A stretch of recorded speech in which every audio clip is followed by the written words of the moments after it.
ਤੁਸੀਂ ਵੇਖ ਰਹੇ ਹੋ PCHS ਦਾ ਚੈਨਲ ਤੇ ਮੈਂ ਹਾਂ ਤੁਹਾਡਾ ਹੋਸਟ ਜਗੀਰ ਸਿੰਘ ਕਾਲੋਂ। ਅਸੀਂ ਵੱਖ-ਵੱਖ ਸਮਿਆਂ ਦੇ ਉੱਤੇ ਵੱਖ-ਵੱਖ ਸ਼ਖਸੀਅਤਾਂ ਨਾਲ ਤੁਹਾਡੀ ਗੱਲਬਾਤ ਵੀ ਕਰਾਉਂਦੇ ਹਾਂ ਔਰ ਉਹਨਾਂ ਦੇ ਵਿਚਾਰ ਵੀ ਤੁਹਾਡੇ ਨਾਲ ਸਾਂਝੇ ਕਰਦੇ ਹਾਂ। ਅੱਜ ਸਾਡੇ ਨਾਲ ਇੱਕ ਵਿਸ਼ੇਸ਼ ਸ਼ਖਸੀਅਤ ਹਨ ਜਿਨ੍ਹਾਂ ਦਾ ਜਨਮ ਦਿੱਲੀ ਦਾ ਹੈ, ਉਹਨਾਂ ਦੀ ਪਰਵਰਿਸ਼ ਪੰਜਾਬ ਦੀ ਹੈ ਔਰ ਉਸ ਤੋਂ ਬਾਅਦ ਉਹਨਾਂ ਨੇ ਥਾਈਲੈਂਡ, ਅਮਰੀਕਾ ਤੇ ਅਲਟੀਮੇਟਲੀ ਜਿਹੜਾ ਨਿਵਾਸ ਹੈ ਉਹ ਕੈਨੇਡਾ ਦੇ ਵਿੱਚ ਕੀਤਾ ਹੈ। ਉਹਨਾਂ ਨੇ ਆਪਣੇ ਵਿਦਿਆਰਥੀ ਕਾਲ ਦੇ ਵਿੱਚ ਬਹੁਤ ਵੱਡੀਆਂ ਪ੍ਰਾਪਤੀਆਂ ਕੀਤੀਆਂ। ਉਹਨਾਂ ਨੇ MA ਕੀਤੀ, MPhil ਕੀਤੀ, ਫਿਰ ਪੰਜਾਬ ਦੇ ਵਿੱਚ ਕਾਲਜ ਦੇ ਵਿੱਚ ਪੜ੍ਹਾਇਆ। ਉਸ ਤੋਂ ਬਾਅਦ ਵੱਖਰੀਆਂ ਸੰਸਥਾਵਾਂ ਦੇ ਵਿੱਚ ਉਹਨਾਂ ਦਾ ਜਿਹੜਾ ਯੋਗਦਾਨ ਹੈ ਉਹ ਰਿਹਾ ਤੇ ਕਵਿਤਾ ਔਰ ਲਿਟਰੇਚਰ ਉਹਨਾਂ ਦਾ ਸ਼ੁਰੂ ਤੋਂ ਹੀ ਸ਼ੌਕ ਰਿਹਾ ਹੈ। ਮੇਰੀ ਮੁਰਾਦ ਹੈ ਸੁਰਜੀਤ ਕੌਰ ਤੋਂ, ਜਿਨ੍ਹਾਂ ਨੂੰ ਅਸੀਂ ਸੁਰਜੀਤ ਟੋਰਾਂਟੋ ਦੇ ਨਾਂ ਨਾਲ ਵੀ ਜਾਣਦੇ ਹਾਂ। ਸੁਰਜੀਤ ਜੀ, ਤੁਹਾਡਾ ਬਹੁਤ ਸਵਾਗਤ। ਸ਼ੁਕਰੀਆ ਜੀ, ਥੈਂਕ ਯੂ ਕਾਲੋਂ ਸਾਹਿਬ, ਬਹੁਤ ਸ਼ੁਕਰੀਆ ਤੁਹਾਡਾ ਵੀ। ਮੈਂ ਸੁਰਜੀਤ ਜੀ ਪਹਿਲਾਂ ਇਹ ਜਾਣਨਾ ਚਾਹਾਂਗਾ ਕਿ ਤੁਹਾਡੇ ਕੋਲ, ਕਿਉਂਕਿ ਬੈਕ ਹੋਮ ਸਾਡੇ ਇੰਡੀਆ ਦਾ ਵੀ ਤਜਰਬਾ ਹੈ, ਇੰਡੀਆ 'ਚੋਂ ਵੀ ਦਿੱਲੀ ਦਾ ਵੀ ਹੈ, ਫਿਰ ਆਪਣੇ ਪਿੰਡ ਦਾ ਵੀ ਹੈ, ਯੂਨੀਵਰਸਿਟੀ ਦਾ ਵੀ ਹੈ। ਉਸ ਤੋਂ ਬਾਅਦ ਤੁਸੀਂ ਥਾਈਲੈਂਡ ਵੀ ਰਹੇ ਆ, ਥਾਈਲੈਂਡ ਤੋਂ ਬਾਅਦ ਅਮਰੀਕਾ ਗਏ ਆ, ਅਮਰੀਕਾ ਤੋਂ ਬਾਅਦ ਪਿਛਲੇ 16 ਸਾਲ ਤੋਂ ਤੁਸੀਂ ਕੈਨੇਡਾ ਦੇ ਵਿੱਚ ਰਹਿ ਰਹੇ ਆ। ਤੁਸੀਂ ਸੰਖੇਪ ਦੇ ਵਿੱਚ ਸਾਨੂੰ ਇਹਨਾਂ ਜਿਹੜੇ ਸਥਾਨ ਨੇ ਵੱਖਰੇ ਸਾਡੀ ਪੰਜਾਬ ਦੀ ਭੂਮੀ ਆ, ਇੰਡੀਆ ਦੀ ਆ, ਥਾਈਲੈਂਡ ਦੀ ਆ, ਅਮਰੀਕਾ ਦੀ ਆ, ਕੈਨੇਡਾ ਦੀ ਆ, ਤੇ ਇਹਨਾਂ ਦੇ ਵਿੱਚ ਤੁਸੀਂ ਕੋਈ ਕੀ ਫਰਕ ਦੇਖੇ ਹੈਗੇ ਆ ਔਰ ਕੈਨੇਡਾ ਦੇ ਵਿੱਚ ਆ ਕੇ ਤੁਹਾਡੀ ਕਿਵੇਂ ਸੈਟਿਸਫੈਕਸ਼ਨ ਹੋਈ ਹੈਗੀ ਆ, ਇਹਦੇ ਬਾਰੇ ਸੰਖੇਪ ਦੇ ਵਿੱਚ ਤੁਸੀਂ ਸਾਡੇ ਦਰਸ਼ਕਾਂ ਨਾਲ ਵਿਚਾਰ ਸਾਂਝੇ ਕਰੋ। ਗੱਲ ਤਾਂ ਬਹੁਤ ਵੱਡੀ ਹੈ। ਹਾਂਜੀ, ਦਿੱਲੀ ਮੈਂ 9ਵੀਂ ਤੱਕ ਰਹੀ ਹਾਂ, ਬੱਚਾ ਸੀ, ਛੋਟੀ ਸੀ, ਹੈ ਨਾ। ਤੇ ਉਸ ਤੋਂ ਬਾਅਦ ਇੱਕਦਮ ਅਸੀਂ ਪਿੰਡ ਆ ਗਏ ਕਿਉਂਕਿ ਮੇਰੇ ਫਾਦਰ ਸਾਹਿਬ ਰਿਟਾਇਰ ਹੋ ਗਏ ਸੀਗੇ ਤਾਂ ਉਹਨਾਂ ਦੀ ਇੱਛਾ ਸੀ ਕਿ ਮੈਂ ਆਪਣੇ ਪਿੰਡ ਰਹਿਣਾ ਹੈਗਾ। ਤੇ ਦਿੱਲੀ ਤੇ ਪਿੰਡ ਦੇ ਵਿੱਚ ਹੁਣ ਬਹੁਤ ਵੱਡਾ ਡਿਫਰੈਂਸ ਸੀ ਤੇ ਕਿਉਂਕਿ ਮਹਾਨਗਰ ਦਾ ਰਹਿਣਾ ਤੇ ਇੱਕ ਛੋਟੇ ਜਿਹੇ ਪਿੰਡ ਦਾ ਡਰੋਲੀ ਖੁਰਦ ਦਾ ਮੇਰਾ ਪਿੰਡ ਹੈ, ਉੱਥੇ ਆ ਕੇ ਮੈਂ ਪੰਜਾਬੀ ਸਿੱਖੀ। ਮਤਲਬ ਬਿਲਕੁਲ ਕਲਚਰਸ ਜਿਹੜੇ ਸੀ ਨਾ ਉਹ ਬਿਲਕੁਲ ਡਿਫਰੈਂਟ ਹੋ ਗਏ ਸੀਗੇ। ਪਰ ਮੈਨੂੰ ਜਿਹੜਾ ਦਿੱਲੀ ਨਾਲੋਂ ਮੈਨੂੰ ਪਿੰਡ ਜਿਹੜਾ ਆ ਕੇ ਉਹ ਜ਼ਿਆਦਾ ਚੰਗਾ ਲੱਗਿਆ। ਮੈਂ ਆਪਣੇ ਪਿੰਡ ਸਿਰਫ 4 ਸਾਲ ਰਹੀ ਹੈਗੀ ਆ। ਪਿੰਡ ਦੇ ਵਿੱਚ ਮੈਨੂੰ ਉਹ ਜਿਹੜਾ ਨਾ ਇੱਕ ਅਵਾਰਾਪਨ ਜਿਹਨੂੰ ਕਹਿ ਸਕਦੇ ਵੀ ਹਰ ਚੀਜ਼ ਖੁੱਲ੍ਹੀ ਹੈ ਨਾ, ਖੁੱਲ੍ਹੇ ਪਸ਼ੂ ਤੁਰੇ ਫਿਰਦੇ ਨੇ, ਖੁੱਲ੍ਹੇ ਲੋਕ ਤੁਰੇ ਹੋਏ, ਮਤਲਬ ਹਰ ਇੱਕ ਜਿਹਨੂੰ ਵੀ ਤੁਸੀਂ ਮਿਲਦੇ ਹੋ ਤੁਹਾਡਾ ਚਾਚਾ, ਤਾਇਆ, ਭੂਆ, ਮਾਸੀ, ਤਾਈ ਲੱਗਦੀ ਹੈ। ਉਹ ਜਿਹੜੀਆਂ ਚੀਜ਼ਾਂ ਸੀ ਨਾ, ਜਿਹੜਾ ਪਿਆਰ ਮੁਹੱਬਤ ਸੀ ਨਾ ਉਹਨਾਂ ਦਿਨਾਂ ਦੇ ਵਿੱਚ, ਉਹ ਮਤਲਬ ਮੈਨੂੰ ਉਹਨੇ ਬੜਾ ਟੁੰਬਿਆ। ਤੇ ਉਸ ਤੋਂ ਬਾਅਦ ਜਦੋਂ ਮੈਂ ਫਿਰ ਜਲੰਧਰ DAV ਕਾਲਜ ਹੋਸਟਲ 'ਚ ਪੜ੍ਹੀ, ਅੰਮ੍ਰਿਤਸਰ ਗੁਰੂ ਨਾਨਕ ਦੇਵ ਯੂਨੀਵਰਸਿਟੀ ਹੋਸਟਲ 'ਚ ਪੜ੍ਹੀ। ਉਹ ਮੈਨੂੰ ਉਹ ਜਿਹੜਾ ਛੋਟਾ ਜਿਹਾ ਕਾਲਜ ਸੀ ਸਾਡਾ ਪੇਂਡੂ ਨਵਾਂ ਕਾਲਜ ਖੁੱਲ੍ਹਿਆ ਸੀ, ਜਦੋਂ ਮੈਂ ਉੱਥੋਂ DAV ਕਾਲਜ ਗਈ ਤੇ ਯੂਨੀਵਰਸਿਟੀ ਗਈ, ਮੈਨੂੰ ਇੱਦਾਂ ਲੱਗਿਆ ਜਿਵੇਂ ਇੱਕ ਦੀਵੇ ਦੇ ਅੱਗੇ ਸੂਰਜ ਜਗਾ ਦਿੱਤਾ ਹੁੰਦਾ। ਉਹ ਮਤਲਬ ਇੰਨਾ ਫਰਕ ਸੀ ਉਹਦਾ। ਤੇ ਜਿਵੇਂ ਗਿਆਨ ਦਾ ਸਮੁੰਦਰ ਸੀ ਉੱਥੇ ਜਿਹੜਾ ਕਿ ਮੈਂ ਪ੍ਰਾਪਤ ਕੀਤਾ। ਚਲੋ ਜਦੋਂ ਮੈਂ ਪੜ੍ਹਾਇਆ, ਫਗਵਾੜੇ ਪੜ੍ਹਾਇਆ, ਉਹ ਤਾਂ ਉੱਦਾਂ ਦਾ ਹੀ ਸੀ ਫਗਵਾੜਾ ਵੀ। ਲੇਕਿਨ ਉਸ ਤੋਂ ਬਾਅਦ ਮੈਂ ਮਸੂਰੀ ਗਈ। ਵੱਡੀ ਚੇਂਜ ਜਿਹੜੀ ਮੇਰੀ ਜ਼ਿੰਦਗੀ 'ਚ ਆਈ ਨਾ, ਉਹ ਕਾਲਜ ਤੋਂ ਸਕੂਲਿੰਗ ਵੱਲ ਜਦੋਂ ਮੈਂ ਗਈ, ਮਸੂਰੀ ਗੁਰੂ ਨਾਨਕ 5th ਸੈਂਟਨਰੀ ਸਕੂਲ 'ਚ ਮੈਂ ਪੜ੍ਹਾਇਆ। ਮਸੂਰੀ ਹੁਣ ਇੱਕ ਠੰਡੀ ਜਗ੍ਹਾ, ਪਹਾੜੀ ਜਗ੍ਹਾ, ਬਹੁਤ ਖੂਬਸੂਰਤ ਰਮਣੀਕ ਜਗ੍ਹਾ। ਉੱਥੇ ਹੁਣ ਜਿਹੜੇ ਬੱਚੇ ਸੀ ਉਹ 19 ਦੇਸ਼ਾਂ ਦੇ ਬੱਚੇ ਸਾਡੇ ਕੋਲ ਪੜ੍ਹਦੇ ਸੀ। ਤੇ ਸਾਨੂੰ ਸਕੂਲਾਂ ਵਿੱਚ ਅੰਗਰੇਜ਼ੀ ਤਾਂ ਪੜ੍ਹਾਈ ਜਾਂਦੀ ਹੈ ਲੇਕਿਨ ਸਾਨੂੰ ਅੰਗਰੇਜ਼ੀ ਆਉਂਦੀ ਨਹੀਂ ਹੁੰਦੀ, ਬੋਲਣੀ ਨਹੀਂ ਆਉਂਦੀ ਹੁੰਦੀ, ਹੈ ਨਾ। ਤੇ ਉੱਥੇ ਸਭ ਤੋਂ ਵੱਡੀ ਮੇਰੇ 'ਚ ਇਹ ਆਈ ਕਿ ਮੈਨੂੰ ਜ਼ਿੰਦਗੀ ਦਾ ਇੱਕ ਦੂਜਾ ਪਾਸਾ ਮੈਂ ਦੇਖਿਆ। ਇੱਕ ਭਾਸ਼ਾ ਨਵੀਂ ਸਿੱਖੀ, ਬੋਲਣੀ ਨਵੀਂ ਸਿੱਖੀ, ਭਾਸ਼ਾ ਬੋਲਣੀ ਸਿੱਖੀ। ਉਹਨਾਂ ਬੱਚਿਆਂ ਦਾ ਜਿੱਦਾਂ ਅਸੀਂ ਪਲੇ ਸੀ ਤੇ ਜਿਹੜੇ ਉਹ ਬੱਚੇ ਅਮੀਰਾਂ ਦੇ ਬੱਚੇ ਉੱਥੇ ਪਲਦੇ ਸੀ, ਉਹਨਾਂ ਦਾ ਬਹੁਤ ਵੱਡਾ ਡਿਫਰੈਂਸ ਸੀ। ਉਸ ਤੋਂ ਬਾਅਦ ਮੈਂ ਥਾਈਲੈਂਡ ਆਈ। ਥਾਈਲੈਂਡ ਉਹ ਸਾਰੀ ਬਿਜ਼ਨਸ ਕਲਾਸ ਦੇ ਬੱਚੇ ਸਾਡੇ ਕੋਲ ਪੜ੍ਹਦੇ ਸੀ। ਇਹ ਇੱਕ ਹੋਰ ਵੱਡਾ ਸਟੈਪ ਸੀ ਕਿ ਬੱਚਿਆਂ ਨੂੰ ਪੰਜਾਬੀ ਬਿਲਕੁਲ ਨਹੀਂ ਸੀ ਆਉਂਦੀ, ਉਹ ਸਿਰਫ ਥਾਈ ਜਾਂ ਇੰਗਲਿਸ਼ ਬੋਲਦੇ ਸੀ। ਜਦੋਂ ਅਸੀਂ ਉੱਥੇ ਆ ਕੇ ਸਕੂਲ ਇਸਟੈਬਲਿਸ਼ ਕੀਤਾ ਸੀਗਾ ਤੇ ਮੈਂ ਉੱਥੇ ਬੱਚਿਆਂ ਨੂੰ ਗਿੱਧਾ, ਭੰਗੜਾ, ਪੰਜਾਬੀ ਬੋਲਣੀ, ਸਿੱਖ ਰਿਲੀਜਨ ਸਾਰਾ ਮੈਂ ਉੱਥੇ ਪੜ੍ਹਾਇਆ ਬੱਚਿਆਂ ਨੂੰ। ਤੇ ਉਹ ਇੱਕ ਹੋਰ ਐਵੀਨਿਊ ਮੇਰੇ ਜ਼ਿੰਦਗੀ ਦਾ ਖੁੱਲਿਆ। ਤੇ ਕਿਉਂਕਿ ਮੈਂ ਉੱਥੇ ਜਦੋਂ ਸਿੱਖੀਜ਼ਮ ਪੜ੍ਹਾਇਆ ਤੇ ਮੈਨੂੰ ਆਪ ਨੂੰ ਸਮਝ ਆਈ ਕਿ ਸਿੱਖੀਜ਼ਮ ਹੈ ਕੀ ਹੈ, ਕਿ ਸਾਡਾ ਜਿਹੜਾ ਧਰਮ ਹੈ ਉਹ ਕਿੱਡਾ ਕੀ ਚੀਜ਼ ਕੀ ਹੈ। ਅਸੀਂ ਸਿਰਫ ਸਾਖੀਆਂ ਸੁਣੀਆਂ ਸੀ, ਲੇਕਿਨ ਉਹ ਇੱਕ ਹੋਰ ਐਵੀਨਿਊ ਮੇਰੀ ਜ਼ਿੰਦਗੀ ਦਾ ਖੁੱਲਿਆ। ਥਾਈਲੈਂਡ ਦੇ ਲੋਕ ਜਿਹੜੇ ਸੀ ਉਹ ਟੀਚਰਸ ਨੂੰ ਗੁਰੂ ਕਹਿੰਦੇ ਨੇ। ਥਾਈ ਦੇ ਵਿੱਚ ਟੀਚਰ ਨੂੰ ਗੁਰੂ ਖੁਰੂ ਕਹਿੰਦੇ ਨੇ, ਜਿਹਦਾ ਮਤਲਬ ਗੁਰੂ ਹੁੰਦਾ। ਉਹ ਸਾਡੀ ਬਹੁਤ ਇੱਜ਼ਤ ਕਰਦੇ ਸੀਗੇ ਥਾਈਲੈਂਡ ਦੇ ਲੋਕ। ਮਤਲਬ ਅਸੀਂ ਉੱਥੇ 10 ਸਾਲ ਰਹੇ ਤੇ ਬੜਾ ਵਧੀਆ ਸਮਾਂ ਨਿਕਲਿਆ। ਫਿਰ ਮੈਂ ਜਦੋਂ ਅਮਰੀਕਾ ਆਈ, ਅਮਰੀਕਾ ਜਿਹਨੂੰ ਨਾ ਸੱਚੀ ਮੁੱਚੀ ਲੈਂਡ ਆਫ ਅਪਰਚੁਨਿਟੀ ਕਹਿੰਦੇ ਆ ਨਾ ਜੀ, ਸੁਪਨੇ ਜਿਹੜੇ ਨੇ ਤੁਹਾਨੂੰ ਉੱਥੇ ਪੂਰੇ ਹੁੰਦੇ ਨੇ ਜਾ ਕੇ। ਉੱਥੇ ਦੇਖੋ ਮੈਂ ਆ ਕੇ ਜੋ ਮੈਂ ਇੰਡੀਆ ਪੜ੍ਹਿਆ ਸੀ, ਜੋ ਮੇਰਾ ਐਕਸਪੀਰੀਅੰਸ ਸੀ, ਮੈਂ ਉਹਦੇ ਸਿਰ ਦੇ ਉੱਤੇ ਹੀ ਮੈਂ ਇੱਕ ਬਹੁਤ ਵੱਡੀ ਕੰਪਨੀ ਦੇ ਵਿੱਚ ਵਾਈਸ ਪ੍ਰੈਜ਼ੀਡੈਂਟ ਦੀ ਜੌਬ ਕੀਤੀ। ਉੱਥੇ ਉਹ ਤੁਹਾਡੀ ਜਿਹੜੀ ਨਾ ਲਿਆਕਤ ਨੂੰ ਦੇਖਦੇ, ਤੁਹਾਡੇ ਐਕਸਪੀਰੀਅੰਸ ਨੂੰ ਦੇਖਦੇ ਆ, ਨਾ ਕਿ ਤੁਹਾਡੀਆਂ ਡਿਗਰੀਆਂ ਦੇਖਦੇ ਆ। ਅਤੇ ਉਸ ਤੋਂ ਬਾਅਦ ਠੰਡਾ ਮੁਲਕ ਆਪਣਾ, ਇਹਦੇ ਬਾਰੇ ਤਾਂ ਆਪਾਂ ਸਾਰੇ ਜਾਣਦੇ ਹੀ ਹਾਂ।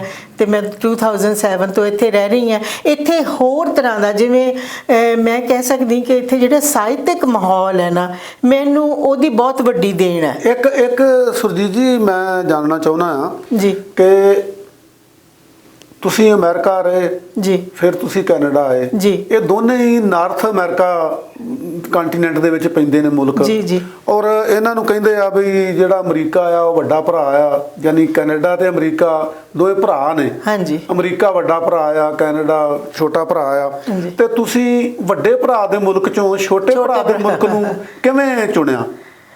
ਬਸ ਤੁਸੀਂ ਡੈਸਟਨੀ ਕਹਿ ਸਕਦੇ ਹੈਗੀ ਆ, ਕਿਉਂਕਿ ਇਮੀਗ੍ਰੇਸ਼ਨ ਦੀਆਂ ਜਿਹੜੀਆਂ ਪ੍ਰੋਬਲਮਸ ਹੁੰਦੀਆਂ ਹੈਗੀਆਂ ਨੇ ਉਹ ਕਈ ਵਾਰੀ ਸਰ ਨਹੀਂ ਹੁੰਦੀਆਂ। ਜਿਹੜੀ ਅਮਰੀਕਾ ਆ ਉਹਦੇ ਵਿੱਚ ਇਮੀਗ੍ਰੇਸ਼ਨ ਲੈਣੀ ਬਹੁਤ ਔਖੀ ਹੋ ਜਾਂਦੀ ਹੈ। ਜੇ ਇੱਕ ਵਾਰੀ ਵਿਗੜ ਜਾਵੇ ਤਾਂ ਫਿਰ, ਤੇ ਉਹ ਸ਼ਾਇਦ ਉਹ ਸਾਡਾ ਰੀਜ਼ਨ ਸੀ ਕਿ ਅਸੀਂ ਇੱਥੇ ਕੈਨੇਡਾ ਆਏ, ਕਿਉਂਕਿ ਇੱਥੇ ਸੌਖੀ ਹੈ ਇਮੀਗ੍ਰੇਸ਼ਨ ਲੈਣੀ। ਸੋ ਤੁਹਾਡੇ ਕਹਿਣ ਦਾ ਮਤਲਬ ਇਹ ਆ ਕਿ ਜਿਹੜਾ ਕੈਨੇਡਾ ਆ ਜੀ, ਇਹ ਸਾਨੂੰ ਇਮੀਗ੍ਰੈਂਟਸ ਨੂੰ, ਬਾਹਰੋਂ ਆਉਣ ਵਾਲੇ ਲੋਕਾਂ ਨੂੰ ਹਾਂਜੀ, ਇੱਕ ਪਿਆਰ ਭਰੀ ਗਲਵੱਕੜੀ 'ਚ ਲੈ ਲੈਂਦਾ ਆ। ਔਰ ਸਾਨੂੰ ਜਿਹੜੀ ਇੱਥੋਂ ਦੇ ਰਹਿਣ ਦੀ PR ਕਹਿ ਲਓ ਜਾਂ ਸਿਟੀਜ਼ਨਸ਼ਿਪ ਕਹਿ ਲਓ, ਬਿਲਕੁਲ ਬਈ ਉਹ ਸੌਖੀ ਮਿਲ ਜਾਂਦੀ ਹੈ ਜਿਹੜੀ ਦੂਜੇ ਦੇਸ਼ਾਂ ਦੇ ਮੁਕਾਬਲੇ ਦੇ ਹਾਂਜੀ ਉੱਤੇ। ਹਾਂਜੀ ਹਾਂਜੀ। ਫਿਰ ਇੱਥੇ ਆਣ ਕੇ ਤੁਸੀਂ ਕਿਵੇਂ ਲਾਈਫ ਸ਼ੁਰੂ ਕੀਤੀ ਕੈਨੇਡਾ 'ਚ?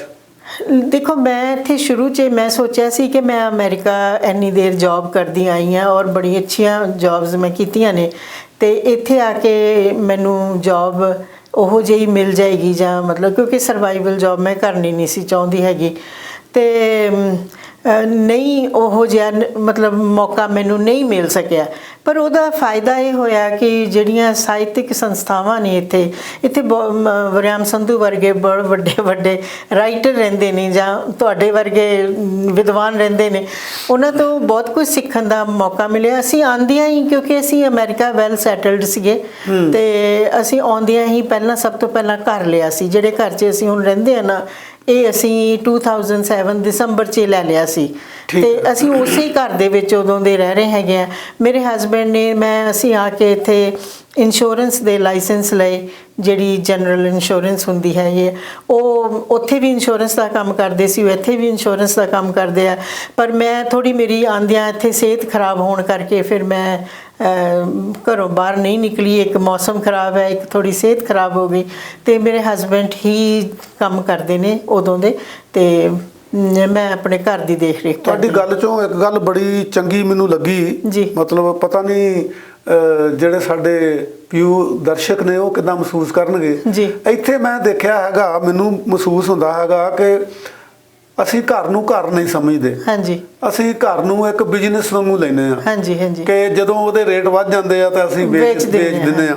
ਪਰ ਮੈਂ ਅੱਜ ਤੁਹਾਡੇ ਮੂੰਹੋਂ ਸੁਣ ਕੇ, ਯਾਨੀ ਮੈਨੂੰ ਬੜਾ ਵਿਲੱਖਣ ਜਿਹਾ ਲੱਗ ਰਿਹਾ ਹੈਗਾ ਕਿ 16 ਸਾਲ ਤੋਂ ਤੁਸੀਂ ਉਸੇ ਘਰ ਦੇ ਵਿੱਚ ਰਹਿ ਰਹੇ ਹੋ।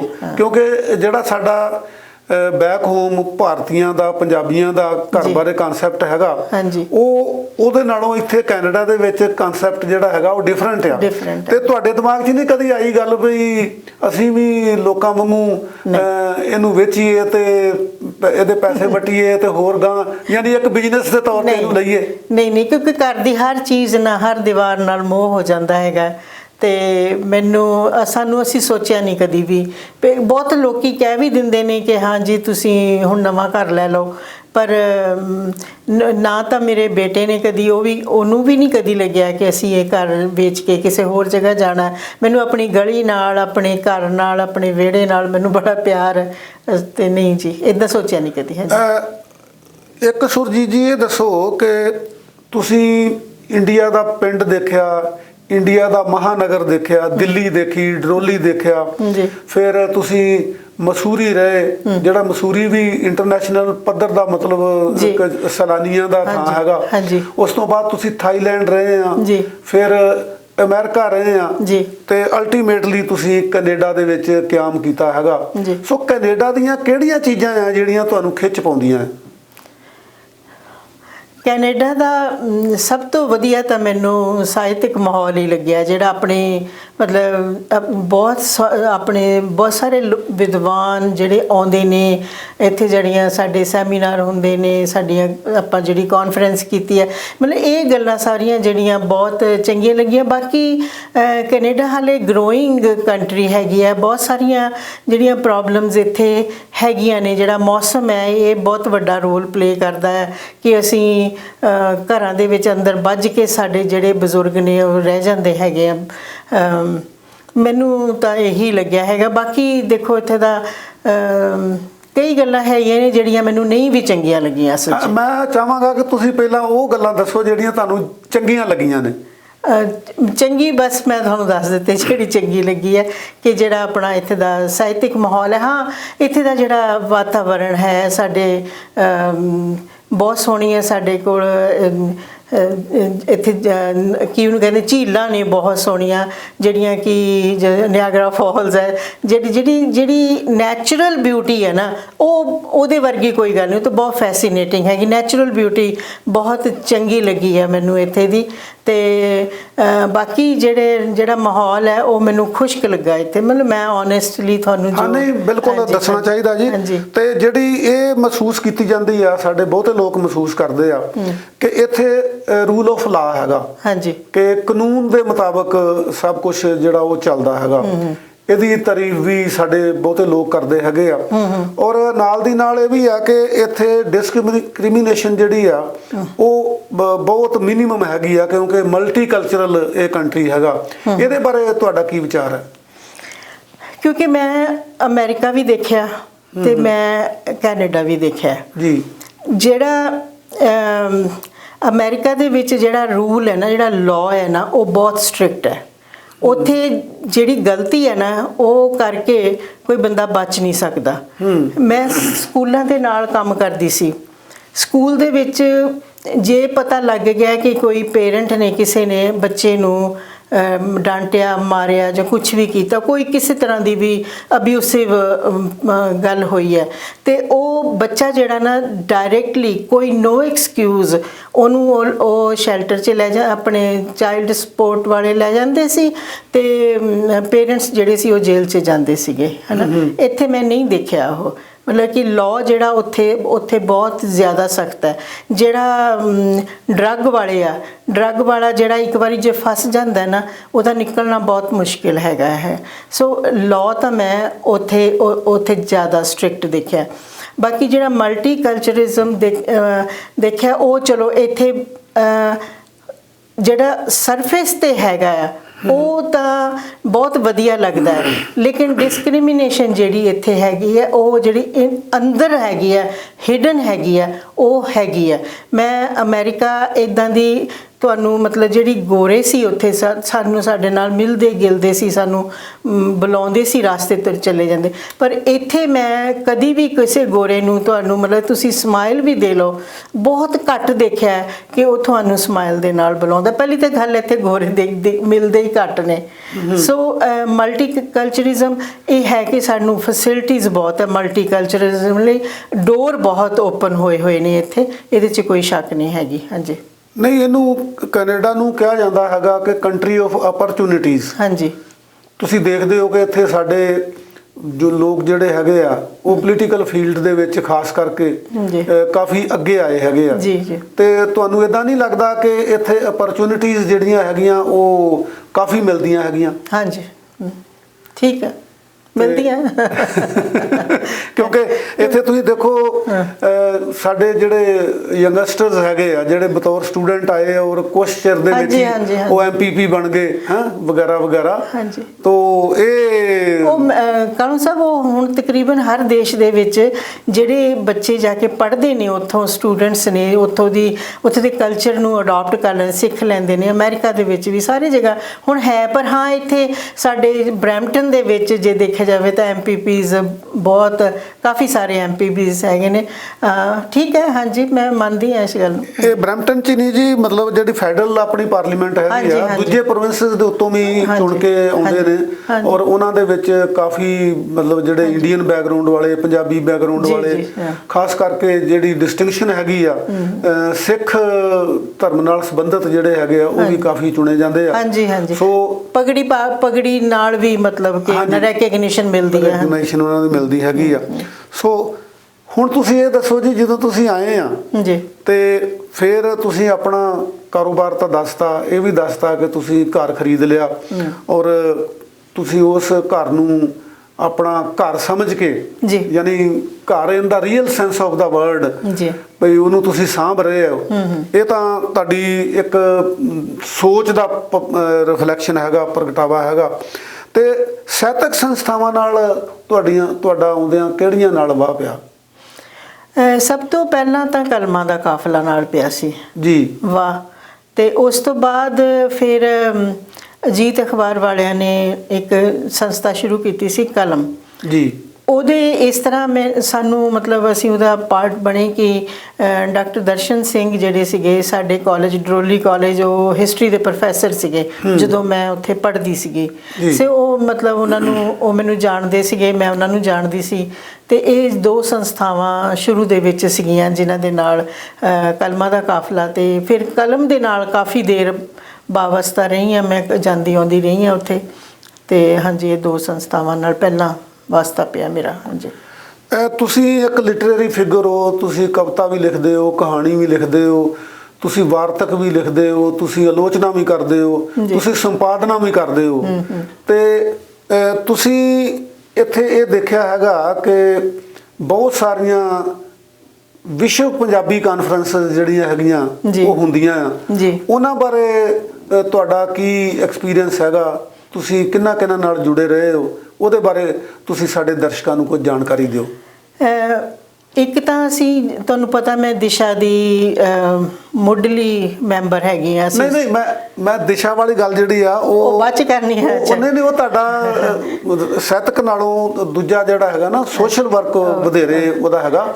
ਮੈਂ ਕੇਵਲ ਵਿਸ਼ਵ ਪੰਜਾਬੀ ਕਾਨਫਰੰਸਾਂ ਬਾਰੇ ਤੁਹਾਡੇ ਕੋਲ ਜਾਣਨਾ ਚਾਹੁੰਦਾ। ਬਾਕੀ ਜਿਹੜੀਆਂ ਕਾਨਫਰੰਸਿਸਾਂ ਜਿਹੜੀਆਂ ਹੁੰਦੀਆਂ ਨੇ ਉਹਨਾਂ 'ਚ ਮੈਂ ਕਦੀ ਗਈ ਨਹੀਂ ਹੈਗੀ। ਅੱਛਾ ਜੀ। ਲੇਕਿਨ ਜਿਹੜੀ ਅਸੀਂ ਕੀਤੀ ਸੀਗੀ ਕਾਨਫਰੰਸ, ਕਾਣੋ ਸਾਹਿਬ ਤੁਸੀਂ ਉਹਦੇ ਸੈਕਟਰੀ ਸੀਗੇ, ਤੇ ਉਹ ਵਿਸ਼ਵ ਪੱਧਰ ਦੀ, ਵਾਕਈ ਵਿਸ਼ਵ ਪੱਧਰ ਦੀ ਕਾਨਫਰੰਸ ਸੀਗੀ।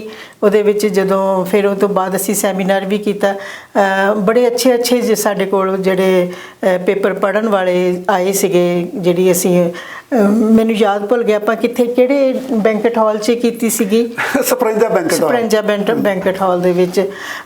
ਉਹ ਤੁਹਾਡੀ ਅਗਵਾਈ ਦੇ ਵਿੱਚ ਹੋਈ ਸੀਗੀ, ਸੋ ਤੁਸੀਂ ਜ਼ਿਆਦਾ ਜਾਣਦੇ ਹੋ ਉਹਦੇ ਬਾਰੇ। ਪਰ ਉਹ ਕਾਨਫਰੰਸ ਵਾਕਈ ਹੀ ਜਿੱਦਾਂ ਦੇ ਬੁਲਾਰੇ ਉੱਥੇ ਆਏ ਸੀਗੇ ਔਰ ਜਿੱਦਾਂ ਜਿਹੜਾ ਡਿਸਪਲਿਨ ਮੇਨਟੇਨ ਹੋਇਆ ਔਰ ਜਿਹੜੇ ਸਾਡੇ ਕੋਲ ਆਡੀਅנס ਬਹੁਤ ਵਧੀਆ ਆਡੀਅנס ਸੀਗੀ, ਉਹ ਸੱਚਮੁੱਚ ਹੀ ਵਿਸ਼ਵ ਪੱਧਰ ਦੀ ਕਾਨਫਰੰਸ ਸੀ। ਬਾਕੀਆਂ 'ਚ ਤੁਹਾਨੂੰ ਪਤਾ ਮੈਂ ਗਈ ਨਹੀਂ ਹੈਗੀ। ਹਾਂਜੀ, ਤੁਸੀਂ ਉਸ ਵਿਸ਼ਵ ਪੰਜਾਬੀ ਕਾਨਫਰੰਸ ਦੇ ਵਾਈਸ ਪ੍ਰੈਜ਼ੀਡੈਂਟ ਹੋ ਜੀ, ਅਜੇ ਵੀ ਵਾਈਸ ਪ੍ਰੈਜ਼ੀਡੈਂਟ ਹੋ, ਤੇ ਤੁਸੀਂ ਕੀ ਮਹਿਸੂਸ ਕਰਦੇ ਹੋ ਕਿ ਬਈ ਇਹ ਜਿਹੜੀਆਂ ਕਾਨਫਰੰਸਾਂ ਹੁੰਦੀਆਂ ਹੈਗੀਆਂ, ਮੈਂ ਸਾਰਿਆਂ ਦੇ ਸੰਦਰਭ ਦੇ ਵਿੱਚ ਗੱਲ ਕਰ ਰਿਹਾ ਹੈਗਾ, ਇੱਕ ਦੇ ਨਹੀਂ, ਤੇ ਇਹ ਜਿਹੜੀਆਂ ਵਿਸ਼ਵ ਕਾਨਫਰੰਸ ਹੁੰਦੀਆਂ ਹੈਗੀਆਂ, ਇਹਨਾਂ ਦਾ ਪੰਜਾਬੀ ਲਿਟਰੇਚਰ ਨੂੰ, ਪੰਜਾਬੀਅਤ ਨੂੰ ਕਿੰਨਾ ਕੁ ਲਾਭ ਜਿਹੜਾ ਹੈਗਾ ਉਹ ਹੁੰਦਾ ਹੈ? ਦੇਖੋ, ਜੇ ਤਾਂ ਸੱਚਮੁੱਚ ਹੀ ਉਹਦੇ ਵਿੱਚ ਕੁਝ ਨਵਾਂ ਦੇਣ ਨੂੰ ਹੈਗਾ ਆ, ਜਿਹੜੇ ਬੁਲਾਰੇ ਨੇ ਉਹ ਇੱਕ ਕਿਸੇ ਉੱਚ ਪੱਧਰ ਦੇ ਬੁਲਾਰੇ ਸਾਡੇ ਕੋਲ ਆਉਂਦੇ ਨੇ, ਤੇ ਸਾਡੇ ਜਿਹੜੇ ਸੁਣਨ ਵਾਲੇ ਵੀ ਨੇ, ਜਿਹੜੇ ਉਹ ਰਾਈਟਰ, ਜਿਹੜੇ ਨਵੇਂ ਰਾਈਟਰ ਜਾਂ ਪੁਰਾਣੇ ਰਾਈਟਰ, ਜੇ ਉਹਨਾਂ ਤਾਂ ਤੇ ਉਹਨਾਂ ਦਾ ਫਾਇਦਾ ਆ। ਲੇਕਿਨ ਜਿਹੜੀ ਵੰਡੀਆਂ ਪੈ ਗਈਆਂ ਨੇ ਤੇ ਜਾਂ ਬਿਲਕੁਲ ਉਸ ਕਾਨਫਰੰਸ ਨੂੰ ਸਿਰਫ ਮੇਲੇ ਦੀ ਤਰ੍ਹਾਂ ਮਿਲਣ ਗਿਲਣ ਦਾ ਹੀ ਲਿਆ ਜਾਂਦਾ, ਉਹਦਾ ਫਿਰ ਕੋਈ ਫਾਇਦਾ ਨਹੀਂ ਹੈਗਾ। ਜੇ ਇਹ ਕਾਨਫਰੰਸਾਂ ਜਿਵੇਂ ਅਸੀਂ ਕੀਤੀ ਸੀਗੀ, ਹਰ ਅਲੱਗ-ਅਲੱਗ ਉਹਦੇ ਪੋਰਸ਼ਨ ਸੀਗੇ ਸਾਡੇ, ਹਰ ਤਰ੍ਹਾਂ ਦਾ ਮਤਲਬ ਅਸੀਂ ਸਬਜੈਕਟ ਚੁਣਿਆ ਸੀਗਾ, ਤੇ ਉਹਦਾ ਤੇ ਫਾਇਦਾ ਇਹ ਹੈ ਕਿ ਜਿਹੜੇ ਰਾਈਟਰ ਆ ਉਹਨਾਂ ਨੂੰ ਸੇਧ ਮਿਲਦੀ, ਜਿਹੜੇ ਨਵੇਂ ਰਾਈਟਰ ਨੇ ਉਹਨਾਂ ਨੂੰ ਮਿਲਦੀ, ਇਨਸਪੀਰੇਸ਼ਨ ਮਿਲਦੀ ਹੈਗੀ ਕਿ ਅਸੀਂ ਵੀ ਕੁਝ ਲਿਖਣਾ ਹੈ। ਤੇ ਮੈਨੂੰ ਲੱਗਦਾ ਨਹੀਂ ਕਿ ਬਹੁਤ ਜ਼ਿਆਦਾ ਫਾਇਦਾ ਹੈ। ਬਈ ਜਿਹੜੀਆਂ ਬਾਹਰ ਕਾਨਫਰੰਸਿਸ ਹੁੰਦੀਆਂ ਨੇ ਨਾ, ਉਹ ਸਿਰਫ ਮਿਲਣ ਗਿਲਣ ਤੇ ਬਾਹਰ ਆਉਣ ਤੱਕ ਹੀ ਸੀਮਤ ਰਹਿ ਗਈਆਂ, ਕਿ ਕੈਨੇਡਾ ਦੀ ਸੈਰ ਕਰਨ ਤੱਕ ਜਿਹੜੀ ਸੀਮਤ ਰਹਿ ਗਈਆਂ, ਕਿ ਉਹਦਾ ਕੈਨੇਡਾ ਦਾ ਵੀਜ਼ਾ ਮਿਲ ਜਾਂਦਾ ਹੈ। ਸੋ ਫਿਰ ਇਹੀ ਗੱਲ ਹੈ ਕਿ ਡਿਪੈਂਡ ਕਰਦਾ ਹੈ ਕਿ ਤੁਹਾਡੀ ਭਾਵਨਾ ਕੀ ਹੈਗੀ ਉਹਦੇ। ਤੁਸੀਂ ਜਿਹੜੀ ਕਾਨਫਰੰਸ ਦੇ ਉਪ ਪ੍ਰਧਾਨ ਹੋ, ਉਹਦੇ ਵਿੱਚ ਤੁਸੀਂ 2019 ਚ ਗੁਰੂ ਨਾਨਕ ਦੇਵ ਜੀ ਦੇ 550 ਸਾਲਾ ਪ੍ਰਕਾਸ਼ ਉਤਸਵ ਨੂੰ ਉਹ ਸਮਰਪਿਤ ਕੀਤੀ, ਔਰ ਉਹਦੇ ਵਿੱਚ ਬੜੇ ਵਿਦਵਾਨ ਜਿਹੜੇ ਹੈਗੇ ਆ ਉਹ ਤੁਸੀਂ ਸਲਾਏ, ਜਿਹਦੇ ਵਿੱਚ ਜਸਵੰਤ ਜ਼ਫਰ ਵੀ ਆਏ, ਜਿਹਦੇ ਵਿੱਚ ਬਰਿਆਮ ਸਿੰਘ ਸੰਧੂ ਵੀ ਆਏ, ਜਿਹਦੇ ਵਿੱਚ ਸਾਡੇ ਪੰਜਾਬੀ ਯੂਨੀਵਰਸਿਟੀ ਦੇ ਜਿਹੜੇ ਰਜਿਸਟਰਾਰ ਆ ਨਿੱਜਰ ਸਾਹਿਬ ਉਹ ਵੀ ਆਏ, ਬਾਬਾ ਸੀਚੇਵਾਲ ਵੀ ਆਏ। ਉਸ ਤੋਂ ਬਾਅਦ ਤੁਸੀਂ ਉਹਦੀਆਂ ਪ੍ਰੋਸੀਡਿੰਗ ਜਿਹੜੀਆਂ ਸੀਗੀਆਂ, ਇੱਕ ਗੁਰੂ ਜੀ ਨੂੰ ਸਮਰਪਿਤ ਸੀਗਾ, ਇੱਕ ਸਮਾਜਿਕ ਤੇ ਜਿਹੜੇ ਆਰਥਿਕ ਮੁੱਦੇ ਸੀਗੇ ਉਹਨਾਂ ਨੂੰ, ਉਹ ਤੁਸੀਂ ਕਿਤਾਬ ਛਾਪੀ। ਉਸ ਤੋਂ ਬਾਅਦ ਤੁਸੀਂ ਗੁਰੂ ਨਾਨਕ ਦੇਵ ਜੀ ਬਾਰੇ ਸਪੈਸ਼ਲ ਸੈਮੀਨਾਰ ਕਰਾਇਆ। ਫਿਰ ਉਸ ਤੋਂ ਬਾਅਦ ਤੁਸੀਂ ਕਿਸਾਨੀ ਸੰਘਰਸ਼ ਬਾਰੇ ਇੱਕ ਕਿਸਾਨ ਕਾਨਫਰੰਸ ਵਰਗਾ ਜਿਹੜਾ ਪ੍ਰੋਗਰਾਮ ਹੈ ਉਹ ਲਿਖਿਆ। ਤੁਸੀਂ ਨਹੀਂ ਸਮਝਦੇ ਕਿ ਜੇ ਇਦਾਂ ਦੇ ਪ੍ਰੋਗਰਾਮ ਕਰਾਏ ਜਾਣ ਜਿਨ੍ਹਾਂ ਦੀ ਇੰਨੀ ਸਾਰਥਕਤਾ ਹੋਵੇ, ਤਾਂ ਇਹ ਜਿਹੜੇ ਸੈਮੀਨਾਰ ਜਾਂ ਕਾਨਫਰੰਸਾਂ ਨੇ, ਇਹ ਇੱਕ ਚੰਗਾ ਪ੍ਰਭਾਵ ਜਿਹੜਾ ਉਹ ਪੰਜਾਬੀ ਲਿਟਰੇਚਰ ਦੇ ਵਿੱਚ, ਪੰਜਾਬੀ ਸੱਭਿਆਚਾਰ ਦੇ ਵਿੱਚ, ਪੰਜਾਬੀ ਭਾਈਚਾਰੇ ਦੇ ਵਿੱਚ ਚੰਗਾ ਪ੍ਰਭਾਵ ਛੱਡ ਸਕਦੇ ਨੇ? ਮੈਂ ਇਹੀ ਕਹਿਣ ਦੀ ਕੋਸ਼ਿਸ਼ ਕੀਤੀ, ਹੋ ਸਕਦਾ ਮੇਰੇ ਸ਼ਬਦ ਜਿਹੜੇ ਛੋਟੇ ਸੀ, ਕਿ ਜਿਹੜੀਆਂ ਜੇ ਤਾਂ ਸਾਰਥਕਤਾ ਹੈ ਇਹਨਾਂ ਕਾਨਫਰੰਸਿਸ ਦੀ, ਤੇ ਜੇ ਮੇਲੇ ਨਹੀਂ ਹੈਗੇ, ਜੇ ਸਿਰਫ ਕੈਨੇਡਾ ਆਉਣ ਤੱਕ ਜਾਂ ਵੀਜ਼ਾ ਲੈਣ ਤੱਕ ਮਹਿਦੂਦ ਨਹੀਂ ਹੈਗੀਆਂ, ਤੇ ਵਾਕਈ ਹੀ ਇਹਨਾਂ ਕਾਨਫਰੰਸਾਂ ਦਾ ਬਹੁਤ ਫਾਇਦਾ ਹੈ।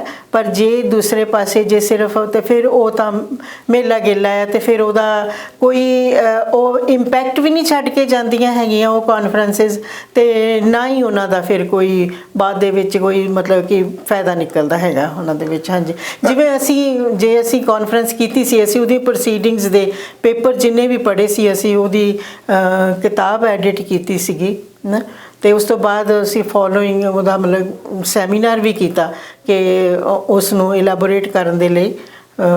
ਜੇ ਇੱਦਾਂ ਹੋਵੇ ਸੱਚਮੁੱਚ ਹੀ, ਜਿਹਨੂੰ ਐਜੂਕੇਸ਼ਨਲ ਜਾਂ ਪੱਧਰ ਦੀ ਹੈਗੀ ਹੈ ਕਾਨਫਰੰਸ, ਤਾਂ ਉਹਦਾ ਤਾਂ ਫਾਇਦਾ ਹੈ। ਲੇਕਿਨ ਜੇ ਉਹਦਾ ਮਤਲਬ, ਉਹਦਾ ਮਕਸਦ ਹੋਰ ਹੈ, ਤੇ ਫਿਰ ਨਹੀਂ ਉਹਦਾ ਕੋਈ ਫਾਇਦਾ ਹੈ। ਮਤਲਬ ਤੁਹਾਡਾ ਕਹਿਣ ਦਾ ਮਤਲਬ ਇਹ ਆ ਕਿ ਜੇ ਤਾਂ ਕੋਈ ਕਾਨਫਰੰਸ ਜਿਹੜੀ ਆ ਜੀ, ਉਹ ਪੰਜਾਬੀ ਸਾਹਿਤ ਨੂੰ, ਪੰਜਾਬੀ ਸੱਭਿਆਚਾਰ ਨੂੰ, ਪੰਜਾਬੀ ਭਾਈਚਾਰੇ ਨੂੰ ਪ੍ਰਮੋਟ ਕਰਨ ਦੇ ਵਿੱਚ ਕੋਈ ਹਿੱਸਾ ਪਾਉਂਦੀ ਆ, ਜਿਹੜੀਆਂ ਸਮਕਾਲੀ ਸਮੱਸਿਆਵਾਂ ਹੈਗੀਆਂ ਉਹਨਾਂ ਦੇ ਉੱਤੇ ਕੋਈ ਵੱਡੇ ਵਿਦਵਾਨ ਜਿਹੜੇ ਆ ਉਹ ਵਿਚਾਰ ਕਰਦੇ ਆ, ਤਾਂ ਫਿਰ ਤਾਂ ਉਹ ਠੀਕ ਆ। ਤੇ ਜੇ ਇਹ ਮਕਸਦ ਨਹੀਂ, ਤਾਂ ਫਿਰ ਤੁਹਾਡੇ ਕਹਿਣ ਦੇ ਮੁਤਾਬਕ ਇਹ ਆ ਵੀ ਫਿਰ ਉਹ ਕੋਈ ਉਹਦਾ ਬਹੁਤਾ ਲਾਭ ਨਹੀਂ ਹੁੰਦਾ ਹੈਗਾ। ਹਾਂਜੀ, ਫਿਰ ਸੈਲਫ ਪ੍ਰਮੋਸ਼ਨ ਹੀ ਹੈ। ਤੇ ਬਾਕੀ ਇਹ ਆ ਜੀ ਕਿ ਤੁਸੀਂ ਇੱਥੇ ਆ ਕੇ ਜਦੋਂ ਵਿਚਰੇ ਆ ਜੀ ਤੇ ਕਲਮਾਂ ਦੇ ਕਾਫਲੇ ਨਾਲ ਵੀ ਤੁਹਾਡਾ ਵਾਹ ਰਿਹਾ ਹੈਗਾ ਜੀ। ਹੋਰ ਕਿਹੜੀਆਂ ਸਾਹਿਤਕ ਸੰਸਥਾਵਾਂ ਆ ਜਿਨ੍ਹਾਂ ਨਾਲ ਤੁਸੀਂ ਵਾਬਸਤਾ ਰਹੇ ਆ? ਬਾਅਦ ਦੇ ਵਿੱਚ ਫਿਰ ਕਾਫੀ ਦੇਰ ਬਾਅਦ ਇਹ ਆਪਣੀ ਜਿਹੜੀ ਕੈਨੇਡੀਅਨ ਪੰਜਾਬੀ ਸਾਹਿਤ ਸਭਾ ਜਿਹੜੀ ਹੋਂਦ ਵਿੱਚ ਆਈ ਸੀਗੀ, ਉਹਦੇ ਵਿੱਚ ਵੀ ਮੈਂ ਜਾਂਦੀ ਰਹੀ ਹਾਂ ਕਿ ਮੈਂ ਸਾਹਿਤ ਨਾਲ ਜੁੜੀ ਹੋਈ ਹਾਂ। ਮੈਂ ਹਰ ਇੱਕ ਸੰਸਥਾ ਦੇ ਵਿੱਚ ਚਲੀ ਜਾਂਦੀ, ਜਿੱਥੇ ਵੀ ਸਾਹਿਤ ਦੀ ਗੱਲ ਹੁੰਦੀ ਹੈ ਮੈਂ ਚਲੀ ਜਾਂਦੀ ਹਾਂ। ਮੈਂ ਕਲਮਾਂ ਦੇ ਕਾਫਲੇ ਵਿੱਚ ਵੀ ਜਾਂਦੀ ਹਾਂ ਅਤੇ ਆਪਣੇ ਕੈਨੇਡੀਅਨ ਪੰਜਾਬੀ ਸਾਹਿਤ ਸਭਾ ਦੇ ਵਿੱਚ ਵੀ ਜਾਂਦੀ ਹਾਂ, ਅਤੇ ਕਦੀ ਕਦੀ ਕਲਮ ਦੇ ਵਿੱਚ ਵੀ ਜਾਈਦਾ ਜਦੋਂ ਵੀ ਕਦੀ ਮੌਕਾ ਮਿਲੇ। ਇਹ ਦੇਖੋ ਜਿਨ੍ਹਾਂ ਸੰਸਥਾਵਾਂ ਦੇ ਤੁਸੀਂ ਨਾਂ ਲੈਂਦੇ ਆ, 1991-92 ਦੇ ਕਰੀਬ ਜਿਹੜਾ ਕਲਮਾਂ ਦਾ ਕਾਫਲਾ ਸੰਸਥਾ ਇੱਥੇ ਬਣੀ ਆ, ਹਾਂਜੀ, ਬਹੁਤ ਪੁਰਾਣੀ ਆ, ਹਾਂਜੀ, ਜਿਹਦੇ ਵਿੱਚ ਉਸ ਵੇਲੇ ਦੇ ਜਿਹੜੇ ਵੱਡੇ ਲੇਖਕ ਸੀਗੇ ਉਹਨਾਂ ਦੀ ਸ਼ਮੂਲੀਅਤ ਸੀਗੀ ਜੀ। ਉਸ ਤੋਂ ਬਾਅਦ ਨਵੰਬਰ 2011 ਦੇ ਵਿੱਚ ਜਿਹੜੀ ਕੈਨੇਡੀਅਨ ਪੰਜਾਬੀ ਸਾਹਿਤ ਸਭਾ ਬਣੀ ਹੈਗੀ ਆ, ਤੇ ਕਲਮ ਦਾ ਜਿਵੇਂ ਤੁਸੀਂ ਦੱਸਿਆ ਵੀ ਇਹ ਕਾਫਲੇ ਦੇ ਤੇ ਕੈਨੇਡੀਅਨ ਪੰਜਾਬੀ ਸਾਹਿਤ ਸਭਾ ਦੇ ਵਿਚਕਾਰ ਜੇ ਕਿਤੇ ਇਹਦਾ ਆਗਮਨ ਹੋਇਆ ਹੈਗਾ। ਹਾਂਜੀ ਹਾਂਜੀ। ਔਰ ਉਸ ਤੋਂ ਬਾਅਦ ਹੁਣ ਤੁਸੀਂ ਇੱਕ ਸਾਹਿਤਕ ਸੰਸਥਾ ਜਿਹੜੀ ਆ ਲਿਟਰੇਰੀ ਰਿਫਲੈਕਸ਼ਨਸ ਉਹਦੇ ਡਾਇਰੈਕਟਰ ਵੀ ਹੋ ਜੀ। ਤੋ ਇਹ ਜਿਹੜੀਆਂ ਜ਼ਿਆਦਾ ਸਾਹਿਤਕ ਸੰਸਥਾਵਾਂ ਬਣਦੀਆਂ ਨੇ, ਇੱਕ ਤੋਂ ਬਾਅਦ ਦੂਜੀ, ਦੂਜੀ ਤੋਂ ਬਾਅਦ ਤੀਜੀ, ਤੀਜੀ ਤੋਂ ਬਾਅਦ ਚੌਥੀ, ਇਹਨਾਂ ਬਾਰੇ ਤੁਹਾਡਾ ਕੀ ਵਿਚਾਰ ਹੈ? ਤੁਸੀਂ ਹੁਣ ਮੇਰੇ ਕੋਲ ਸਾਰੀਆਂ ਗੱਲਾਂ ਕਹਾ ਲੈਣੀਆਂ। ਮੇਰਾ ਖਿਆਲ ਹੈ ਕਿ ਦੇਖੋ, ਜੇ ਤੁਸੀਂ ਸਾਹਿਤ ਨਾਲ ਜੁੜੇ ਹੋਏ ਹੋ ਨਾ, ਜੇ ਸਾਹਿਤ ਦੀ ਗੱਲ ਹੀ ਕਰਨੀ ਹੈ ਤੇ ਪਲੇਟਫਾਰਮ ਤਾਂ ਇੱਕ ਹੀ ਬਹੁਤ ਹੁੰਦਾ ਹੈਗਾ ਆ। ਠੀਕ ਹੈ।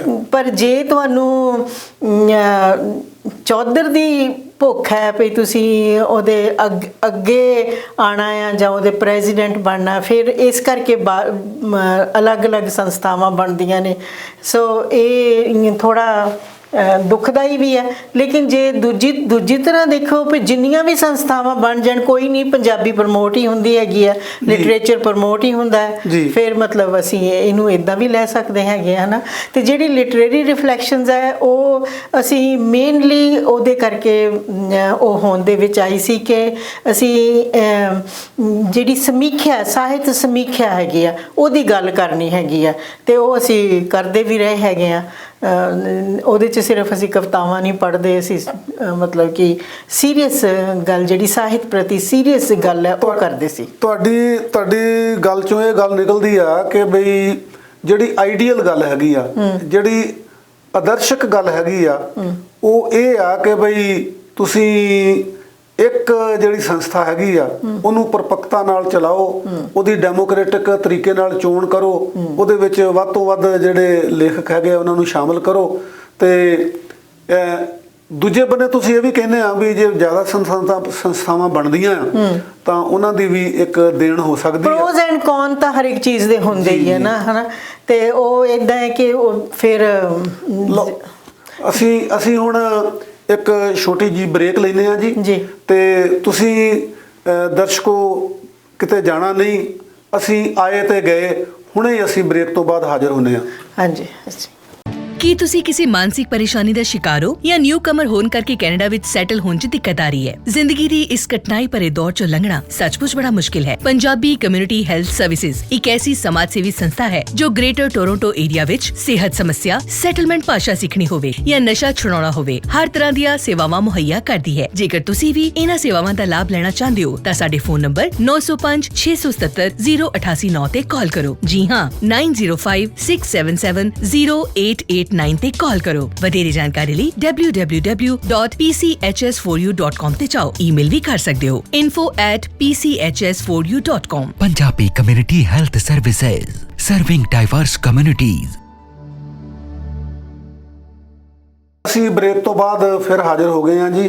ਅਸੀਂ ਗੱਲ ਕਰ ਰਹੇ ਹਾਂ ਅੱਜ ਸਾਡੀ ਬਹੁ ਵਿਧਾਵੀ ਸਾਹਿਤਕਾਰ ਸੁਰਜੀਤ, ਜਿਹਨੂੰ ਕਿ ਸੁਰਜੀਤ ਟੋਰਾਂਟੋ ਦੇ ਨਾਂ ਨਾਲ ਵੀ ਜਾਣਿਆ ਜਾਂਦਾ ਆ, ਤੇ ਅਸੀਂ ਹੁਣੇ ਗੱਲ ਕਰ ਰਹੇ ਸੀਗੇ ਜਿਹੜੀਆਂ ਸਾਹਿਤਕ ਸੰਸਥਾਵਾਂ ਦੀ ਗੱਲ। ਹਾਂ, ਹੁਣ ਮੈਂ ਜਾਣਨਾ ਚਾਹਾਂਗਾ ਜੀ, ਤੁਸੀਂ ਲੇਖਕ ਕਹਾਣੀ ਵੀ ਲਿਖਦੇ ਹੋ, ਜਿਵੇਂ ਮੈਂ ਪਹਿਲਾਂ ਦੱਸਿਆ, ਵਾਰਤਕ ਵੀ ਲਿਖਦੇ ਆ, ਆਲੋਚਨਾ ਵੀ ਲਿਖਦੇ ਆ, ਤੇ ਬੇਸਿਕਲੀ ਤੁਸੀਂ ਪੋਇਟਰੀ ਤੋਂ ਸ਼ੁਰੂ ਕੀਤਾ ਹੈਗਾ। ਤੇ ਤੁਸੀਂ ਪੋਇਟਰੀ ਦੀਆਂ ਕਿੰਨੀਆਂ ਕੁ ਕਿਤਾਬਾਂ ਜਿਹੜੀਆਂ ਹੁਣ ਤੱਕ ਪੰਜਾਬੀ ਲਿਟਰੇਚਰ ਨੂੰ ਦੇ ਚੁੱਕੇ ਹੋ? ਹਾਂਜੀ, ਮੈਂ ਹਾਲੇ ਵੀ ਆਪਣੇ ਆਪ ਨੂੰ ਪੋਇਟ ਹੀ ਸਮਝਦੀ ਹਾਂ, ਤੇ ਮੈਂ 4 ਕਿਤਾਬਾਂ ਮੇਰੀਆਂ ਪੰਜਾਬੀ ਦੇ ਵਿੱਚ ਕਵਿਤਾ ਦੇ ਵਿੱਚ ਆ ਗਈਆਂ, ਛਪ ਚੁੱਕੀਆਂ ਨੇ। ਹਾਂਜੀ। ਤੇ ਉਹਦੇ 'ਚ ਤੁਸੀਂ ਨਾਂ ਦੱਸ ਦਿਓ ਤਾਂ ਸਾਡੇ। ਹਾਂਜੀ, ਮੇਰੀ ਪਹਿਲੀ ਕਵਿਤਾ ਦੀ ਕਿਤਾਬ ਹੈਗੀ ਹੈ ਕਾਵ ਸੰਗ੍ਰਹਿ, ਜਿਹੜਾ ਹੈ ਉਹ ਸ਼ਿਕਸਤ ਰੰਗ ਹੈ ਜੀ। ਦੂਜੀ ਮੇਰੀ ਹੇ ਸਖੀ ਹੈ, ਤੇ ਤੀਸਰੀ ਵਿਸਮਾਦ, ਤੇ ਚੌਥੀ ਜਿਹੜੀ ਹੁਣ ਛਪੀ ਸੀ ਉਹ ਤੇਰੀ ਰੰਗਸ਼ਾਲਾ ਹੈ। ਇਹ ਮੈਂ ਤੁਹਾਨੂੰ ਕਾਲੋ ਸਾਹਿਬ ਦੱਸਦੀ ਹਾਂ ਕਿ ਜਿਹੜੀ ਮੇਰੀਆਂ ਇਹ 4 ਕਿਤਾਬਾਂ ਨੇ ਨਾ, ਮੇਰੀ ਜ਼ਿੰਦਗੀ ਦੇ 4 ਪੜਾਅ ਨੇ ਜੀ। ਜੇ ਤੁਸੀਂ ਜਿਨ੍ਹਾਂ ਦੇ ਨਾਮ ਵੀ ਦੇਖੋ, ਸ਼ਿਕਸਤ ਰੰਗ, ਜਦੋਂ ਬੰਦਾ ਜੂਝਦਾ ਹੈ, ਮੇਰੀ ਜ਼ਿੰਦਗੀ ਦਾ ਜਿਹੜਾ ਪਹਿਲਾ ਪੜਾਅ, ਜਦੋਂ ਮੈਂ ਜੂਝ ਰਹੀ ਸੀਗੀ, ਮੈਂ ਆਪਣੇ ਆਪ ਨੂੰ ਖੋਜ ਰਹੀ ਸੀ। ਫਿਰ ਉਸ ਤੋਂ ਬਾਅਦ ਮੇਰੀ ਕਿਤਾਬ ਆਈ ਹੇ ਸਖੀ। ਹੇ ਸਖੀ ਜਿਹੜੀ ਹੈ ਮੇਰਾ ਆਪਣੇ ਆਪ ਦੇ ਨਾਲ ਡਾਇਲੋਗ ਹੈ, ਕਿ ਸਵੈ ਦੇ ਨਾਲ ਜਿਹੜਾ ਚਿੰਤਨ ਹੈ ਨਾ, ਉਹਨੂੰ ਮੈਂ ਆਪਣੇ ਆਪ ਨੂੰ ਹੀ ਸਵਾਲ ਕੀਤੇ ਨੇ, ਆਪੇ ਹੀ ਮੈਂ ਜਵਾਬ ਦਿੱਤੇ ਨੇ ਉਹਨਾਂ ਦੇ। ਤੇ ਉਸ ਤੋਂ ਬਾਅਦ ਫਿਰ ਵਿਸਮਾਦ ਦੀ ਅਵਸਥਾ ਆ ਗਈ, ਤੇ ਕਿਉਂਕਿ ਜ਼ਿੰਦਗੀ ਜਿਹੜੀ ਇੱਕ ਇਕੁਇਲਿਬ੍ਰੀਅਮ ਦੇ ਵਿੱਚ ਆ ਗਈ। ਹਾਂਜੀ। ਤੇ ਉਸ ਤੋਂ ਬਾਅਦ ਤੇਰੀ ਰੰਗਸ਼ਾਲਾ ਹੁਣ ਸਾਰੀ ਜਿਹੜੀ ਇਹ ਕੁਦਰਤ ਹੈ ਉਹਦੇ ਬਾਰੇ ਤੁਸੀਂ ਐਕਸਪੈਂਡ ਕਰਦੇ ਗਏ ਆਪਣੇ ਆਪ ਨੂੰ, ਆਪਣੀ ਸ਼ਖਸੀਅਤ ਨੂੰ ਐਕਸਪੈਂਡ ਕਰਕੇ ਰੰਗਸ਼ਾਲਾ ਤੁਹਾਨੂੰ ਇਹ ਦਿਖਾਈ ਦੇਣ ਲੱਗ ਪਈ ਆ। ਤੁਸੀਂ ਇੱਥੇ ਜਿਹੜੀਆਂ ਸਾਹਿਤਕ ਸੰਸਥਾਵਾਂ ਦੇ ਵਿੱਚ ਤਾਂ ਬਸਤਾ ਹੈਗੇ ਹੀ ਆ, ਲਿਖਦੇ ਵੀ ਆ। ਤੁਸੀਂ ਔਰਤਾਂ ਦੀ ਇੱਕ ਆਰਗੇਨਾਈਜੇਸ਼ਨ ਜਿਹੜੀ ਆ ਉਹਦੇ ਵਨ ਆਫ ਦੀ ਫਾਊਂਡਰਸ ਹੈਗੇ ਆ, ਦਿਸ਼ਾ, ਉਹਦੇ ਬਾਰੇ ਕੁਝ ਦੱਸੋਗੇ? ਇਸ ਤਰ੍ਹਾਂ ਸੀ ਕਿ ਅਸੀਂ ਇਹ ਕਿਤਾਬ ਕੂੰਜਾਂ, ਮੈਂ ਤੇ ਡਾਕਟਰ ਕਮਲਜੀਤ ਢਿੱਲੋਂ ਨੇ ਇਹ ਕਿਤਾਬ ਕੂੰਜਾਂ ਅਸੀਂ ਐਡਿਟ ਕੀਤੀ। ਇਹਨੂੰ ਸਾਨੂੰ ਸਾਲ ਲੱਗਿਆ। ਸਾਨੂੰ 57 ਕਵਿਤਰੀਆਂ ਅਸੀਂ ਸਾਰੇ ਕੈਨੇਡਾ ਦੀ ਜਿਹੜੀ ਕਵਿਤਾ ਇਕੱਠੀ ਕੀਤੀ, ਤੇ ਉਹ ਇਹ ਕੂੰਜਾਂ ਦੇ ਵਿੱਚ ਛਾਪੀ। ਤੇ ਜਦੋਂ ਅਸੀਂ ਇਹ ਕੂੰਜਾਂ ਕਰ ਰਹੇ ਸੀ, ਮੈਂ ਤੇ ਕਮਲਜੀਤ ਜਦੋਂ ਐਡਿਟ ਕਰ ਰਹੇ ਸੀ, ਤੇ ਗੱਲ ਸਾਡੀ ਇਹ ਹੋਈ ਕਿ ਇੱਕ ਔਰਤਾਂ ਦੀ ਸੰਸਥਾ ਵੀ ਹੋਣੀ ਚਾਹੀਦੀ ਹੈਗੀ ਹੈ। ਤੇ ਫਿਰ ਅਸੀਂ ਕੈਨੇਡੀਅਨ ਪੰਜਾਬੀ ਔਰਤਾਂ ਦੀ ਇੱਕ ਸੰਸਥਾ ਬਣਾਈ, ਦਿਸ਼ਾ, ਜਿਹਦੇ ਵਿੱਚ ਅਸੀਂ ਔਰਤਾਂ ਨੂੰ ਇੱਥੇ ਦੀਆਂ ਓਨਟਾਰੀਓ ਦੀ ਨਹੀਂ, ਆਪਣੇ ਬਰੈਂਪਟਨ ਦੀਆਂ ਹੀ ਕਹਿ ਲਓ, ਇਕੱਠੀਆਂ ਔਰਤਾਂ ਇਕੱਠੀਆਂ ਕੀਤੀਆਂ, ਕਾਫੀ ਸਾਰੀਆਂ ਇਕੱਠੀਆਂ ਹੋ ਗਈਆਂ ਔਰਤਾਂ ਸਾਡੇ ਨਾਲ ਰਲ ਗਈਆਂ। ਔਰ ਪਹਿਲਾਂ ਨਿੱਕੀਆਂ ਅਸੀਂ ਮੀਟਿੰਗ ਕੀਤੀਆਂ, ਉਸ ਤੋਂ ਬਾਅਦ 2 ਬਹੁਤ ਸਕਸੈਸਫੁਲ ਕਾਨਫਰੰਸਿਸ ਕੀਤੀਆਂ। ਹੁਣ ਉਹਨਾਂ ਦੇ ਮੈਨੂੰ ਨਾਮ ਭੁੱਲ ਗਏ ਨੇ, ਉਹਨਾਂ ਨੇ ਕਾਨਫਰੰਸਿਸ ਦੇ ਦੋਨਾਂ ਦੇ। ਇੱਕ ਤਾਂ ਸੀ South Asian woman, I think on the crossroads, ਹੈ ਨਾ। ਤੇ ਉਸ ਤੋਂ ਪਹਿਲੀ ਜਿਹੜੀ ਸੀਗੀ ਉਹਦਾ ਮੈਨੂੰ ਨਾਮ ਭੁੱਲ ਗਿਆ। ਮੈਂ ਤੁਹਾਨੂੰ ਪਹਿਲਾਂ ਵੀ ਦੱਸਿਆ ਸੀ, ਮੈਂ ਭੁੱਲ ਜਾਂਦੀ ਹਾਂ। ਕੋਈ ਗੱਲ ਨਹੀਂ, ਕੋਈ ਗੱਲ ਨਹੀਂ। ਸੋ ਉਹਦਾ ਮਕਸਦ ਸਾਡਾ ਇਹ ਸੀ ਕਿ ਅਸੀਂ ਔਰਤਾਂ ਨੂੰ ਬਾਹਰ ਲਿਆਈਏ। ਜਿਹੜੀ ਸਾਡੀ conference, all credit goes to Kamaljeet Dhillon, ਕਿ ਉਹਨਾਂ ਨੇ ਇੱਥੇ ਆ ਕੇ ਵਾਟਰਲੂ ਯੂਨੀਵਰਸਿਟੀ ਤੋਂ ਪ੍ਰੋਫੈਸਰਾਂ ਨੂੰ ਬੁਲਾਇਆ, ਜਿਨ੍ਹਾਂ ਨੇ ਆ ਕੇ ਸਾਊਥ ਏਸ਼ੀਅਨ ਵੂਮਨ ਦੀ ਗੱਲ ਕੀਤੀ। ਬਹੁਤ ਸਕਸੈਸਫੁਲ 3 ਦਿਨ ਦੀ ਜਿਹੜੀ ਕਾਨਫਰੰਸਿਸ ਸੀਗੀਆਂ, ਦੋਨੋਂ ਕਾਨਫਰੰਸਿਸ 3 ਦਿਨ ਦੀਆਂ ਸੀਗੀਆਂ। ਔਰ ਵੱਖਰੇ ਸਾਊਥ ਏਸ਼ੀਅਨ ਵੱਖਰੇ ਰੀਜਨਸ ਦੀਆਂ ਜਿਹੜੀਆਂ ਔਰਤਾਂ ਸੀਗੀਆਂ, ਉਹਨਾਂ ਨੇ ਆ ਕੇ ਔਰਤ ਦੀਆਂ ਪ੍ਰੋਬਲਮਸ ਬਾਰੇ ਗੱਲ ਕੀਤੀ। ਔਰ ਸਭ ਤੋਂ ਵੱਡੀ ਜਿਹੜੀ ਬਿਊਟੀ ਇਹ ਸੀ ਕਿ ਅਸੀਂ ਮਰਦਾਂ ਨੂੰ ਨਾਲ ਲੈ ਕੇ ਇਹ ਕਾਨਫਰੰਸਿਸ ਕੀਤੀਆਂ ਸੀਗੀਆਂ। ਸੋ ਇਹ ਦਿਸ਼ਾ ਦਾ ਮਕਸਦ ਇਹ ਸੀ ਕਿ ਜਿਹੜੀ ਔਰਤ ਦੀ ਗੱਲ ਹੈ ਉਹ ਇਕੱਲੀ ਔਰਤ ਦੀ ਨਹੀਂ ਹੈ, ਉਹ ਦੋਨਾਂ ਜੀਆਂ ਦੀ ਗੱਲ ਹੈ। ਤੇ ਦੋਨੋਂ ਇਕੱਠੇ ਹੋ ਕੇ, ਜੇ ਕੋਈ ਸਾਡੇ ਕੋਲ ਪ੍ਰੋਬਲਮਸ ਹੈਗੀਆਂ ਨੇ, ਉਹ ਦੋਨੋਂ ਜੀ ਇਕੱਠੇ ਹੋ ਕੇ ਹੀ ਉਹ ਸੋਲਵ ਕਰ ਸਕਦੇ ਹੈਗੇ ਨੇ। ਹਾਂਜੀ। ਇਹਦਾ ਮਤਲਬ ਇਹ ਆ ਜੀ ਕਿ ਜਿਹੜਾ ਰਵਾਇਤੀ ਤੌਰ ਤੇ ਆਮ ਤੌਰ ਤੇ ਸਮਝਿਆ ਜਾਂਦਾ ਵੀ ਔਰਤਾਂ ਦੀ ਜੇ ਕੋਈ ਆਰਗੇਨਾਈਜੇਸ਼ਨ ਬਣਾਉਣੀ ਆ ਜਾਂ ਨਾਰੀਵਾਦੀ ਉਹਦਾ ਜਿਹੜਾ ਦ੍ਰਿਸ਼ਟੀਕੋਣ ਰੱਖਣਾ ਹੈਗਾ, ਤਾਂ ਉਹ ਫਿਰ ਇੱਕ ਪਾਸੜ ਹੋ ਜਾਂਦਾ ਹੈਗਾ। ਤੁਹਾਡੇ ਕਹਿਣ ਦਾ ਮਤਲਬ ਇਹ ਆ ਕਿ ਮਰਦ ਤੇ ਔਰਤ ਜਿਹੜੇ ਆ, ਇਹ ਸਮਾਜ ਦੇ 2 ਪਹੀਏ ਆ, ਔਰ 2 ਪਹੀਆਂ ਤੇ ਗੱਡੀ ਜਿਹੜੀ ਆ ਉਹ ਠੀਕ ਚੱਲਦੀ ਹੈਗੀ ਆ। ਕੀਨੋਟ ਸਪੀਕਰ ਸਾਡੇ ਵਰਿਆਮ ਸੰਧੂ ਸੀਗੇ, ਮੈਨੂੰ ਲੱਗਦਾ, ਮੈਨੂੰ ਯਾਦ। ਔਰ ਵਾਕਈ ਜੀ ਤੁਸੀਂ ਉਹਦੇ ਵਿੱਚ ਆਦਮੀ ਵੀ ਸ਼ਾਮਲ ਕੀਤੇ ਸੀਗੇ, ਵਿਦਵਾਨ ਸ਼ਾਮਲ ਕੀਤੇ ਸੀਗੇ, ਔਰ ਬੜੀ ਚਰਚਾ ਉਹਦੀ ਹੋਈ ਸੀਗੀ ਤੁਹਾਡੀਆਂ ਦੋਨਾਂ ਕਾਨਫਰੰਸਿਸ ਦੀ। ਔਰ ਜਿਹੜੀਆਂ ਸੰਸਥਾਵਾਂ ਦੂਜੀਆਂ ਨੇ ਉਹਨਾਂ ਨੂੰ ਲੋਕ ਸਲਾਹ ਵੀ ਦੇਣ ਲੱਗ ਪਏ ਸੀਗੇ ਕਿ ਬਈ ਤੁਸੀਂ ਦਿਸ਼ਾ ਵਾਂਗੂ ਆਰਗੇਨਾਈਜ਼ ਕਰਨਾ ਸਿੱਖੋ। ਸੋ ਉਹਦੇ ਵਿੱਚ ਇੱਕ ਤਾਂ ਤੁਸੀਂ ਇਹ ਪੋਇਟਰੀ ਜਿਹੜੀ ਹੈਗੀ ਆ ਇਕੱਠੀ ਕੀਤੀ, ਸੰਪਾਦਨਾ ਕੀਤੀ, ਜਿਹੜੀ ਕੈਨੇਡੀਅਨ ਨਾਰੀ ਕਵੀ ਸੀਗੀਆਂ ਜਾਂ ਜੀ। ਨਾਰੀ ਕਵਿੱਤਰੀਆਂ ਕਹਿ ਲਓ। ਹਾਂਜੀ। ਤੇ ਇਹਦੇ ਵਿੱਚ ਤੁਸੀਂ ਮਸਲੇ ਕੀ ਸਮਝੇ, ਮਤਲਬ ਕਿ ਔਰਤ ਦੇ ਇੱਥੇ ਕੈਨੇਡਾ ਦੇ ਵਿੱਚ ਕਿਸ ਕਿਸਮ ਦੇ ਮਸਲੇ ਨੇ ਜਿਨ੍ਹਾਂ ਨੂੰ ਤੁਸੀਂ ਲੈ ਕੇ ਤੁਰਨਾ ਚਾਹੁੰਦੇ ਸੀਗੇ? ਜਦੋਂ ਆਈਡੀਆ ਆਇਆ ਸੀ ਨਾ ਦਿਮਾਗ ਦੇ ਵਿੱਚ ਕਿ ਔਰਤਾਂ ਦੀ ਪੋਇਟਰੀ ਇਕੱਠੀ ਕਰਨੀ ਹੈ, ਦਿਮਾਗ ਦੇ ਵਿੱਚ ਇਹੀ ਆਈਡੀਆ ਸੀ ਕਿ ਜਦੋਂ ਅਸੀਂ ਪੜ੍ਹਦੇ ਹੁੰਦੇ ਸੀਗੇ, ਜਿਹੜੀਆਂ ਕੁੜੀਆਂ ਦੇ ਕੈਨੇਡਾ ਜਾਂ ਅਮਰੀਕਾ ਜਾਂ ਇੰਗਲੈਂਡ ਜ਼ਿਆਦਾ ਹੁੰਦੇ ਸੀ, ਵਿਆਹ ਹੋ ਜਾਂਦੇ ਸੀ, ਤੇ ਲੱਗਦਾ ਸੀ ਕਿ ਇਹਦੀ ਤਾਂ ਕਿਸਮਤ ਬੜੀ ਚੰਗੀ ਹੈ, ਤਾਂ ਕਿਸਮਤ ਖੁੱਲ ਗਈ, ਲੱਗਦਾ ਜਿਵੇਂ ਪਤਾ ਨਹੀਂ ਪਰੀ ਦੇਸ਼ 'ਚ ਚੱਲੀ ਹੈ ਪਈ, ਇਹਨੂੰ ਮਤਲਬ ਇਹ ਤਾਂ ਬਸ ਹੁਣ ਬਹੁਤ ਸੁਖੀ ਹੋ ਗਈ। ਤੇ ਜਦੋਂ ਇੱਥੇ ਆ ਕੇ ਫਿਰ ਜਦੋਂ ਦੇਖਿਆ ਤਾਂ ਇਸ ਸਾਰੀ ਗੱਲ ਨੂੰ ਮੈਂ ਇੱਕੋ ਗੱਲ 'ਚ ਮੁਕਾਉਣੀ ਆ, ਇੱਕੋ ਸਾਰੀ ਸ਼ੇਅਰ ਦੇ ਵਿੱਚ ਮੁਕਾਉਣੀ ਆ ਕਿ ਮਨਜੀਤ ਕੰਗ ਆ BC ਦੀ, ਉਹਨੇ ਇੱਕ ਸ਼ੇਅਰ, ਉਹਨੇ ਮਤਲਬ ਇੱਕ ਗਜ਼ਲ ਲਿਖੀ, ਉਹਦੇ 2 ਸ਼ੇਅਰ ਨੇ ਕਿ ਮੈਂ ਉੱਡਦੀ ਨਾ ਉੱਡਦੀ ਇਹ ਤਾਂ ਗੱਲ ਸੀ ਮਗਰੋਂ ਦੀ ਜੀ, ਮੈਂ ਉੱਡਦੀ ਨਾ ਉੱਡਦੀ ਇਹ ਤਾਂ ਗੱਲ ਸੀ ਮਗਰੋਂ ਦੀ, ਤੈਨੂੰ ਤਾਂ ਚਿੰਤਾ ਹੀ ਮਾਰ ਗਈ ਮੇਰੇ ਕੰਬ ਕਲਾਰੇ ਦੀ। ਵਾਹ ਵਾਹ। ਹੈ ਜੇ 2 ਖਣ ਵੀ ਨਹੀਂ ਮੈਨੂੰ ਮਿਲਦੇ ਆਪਣੇ ਇਸ ਅੰਦਰ, ਤਾਂ ਮੈਂ ਕੀ ਕਰਾਂ ਤੇਰੇ ਮਹਿਲ ਉਸਾਰੇ ਦੀ। ਠੀਕ ਹੈ। ਸੋ ਔਰਤਾਂ ਜਿਹੜੀਆਂ ਨੇ ਨਾ, ਜਿਹੜਾ ਸਾਰਾ ਸਿਨੈਰੀਓ ਸੀ, ਜਾਂ ਆਪਣੀ ਇੰਦਰਜੀਤ ਸਿੱਧੂ ਹੈ, ਉਹ ਲਿਖਦੇ ਨੇ, ਉਹ ਕਹਿੰਦੇ ਵੀ ਮੈਂ ਦਹਲੀਜ਼ ਤੇ ਜਿਹੜਾ ਫੁੱਟਮੈਟ ਹੈ ਨਾ ਉਹਦੇ ਵਾਂਗੂ ਪਈ ਆ।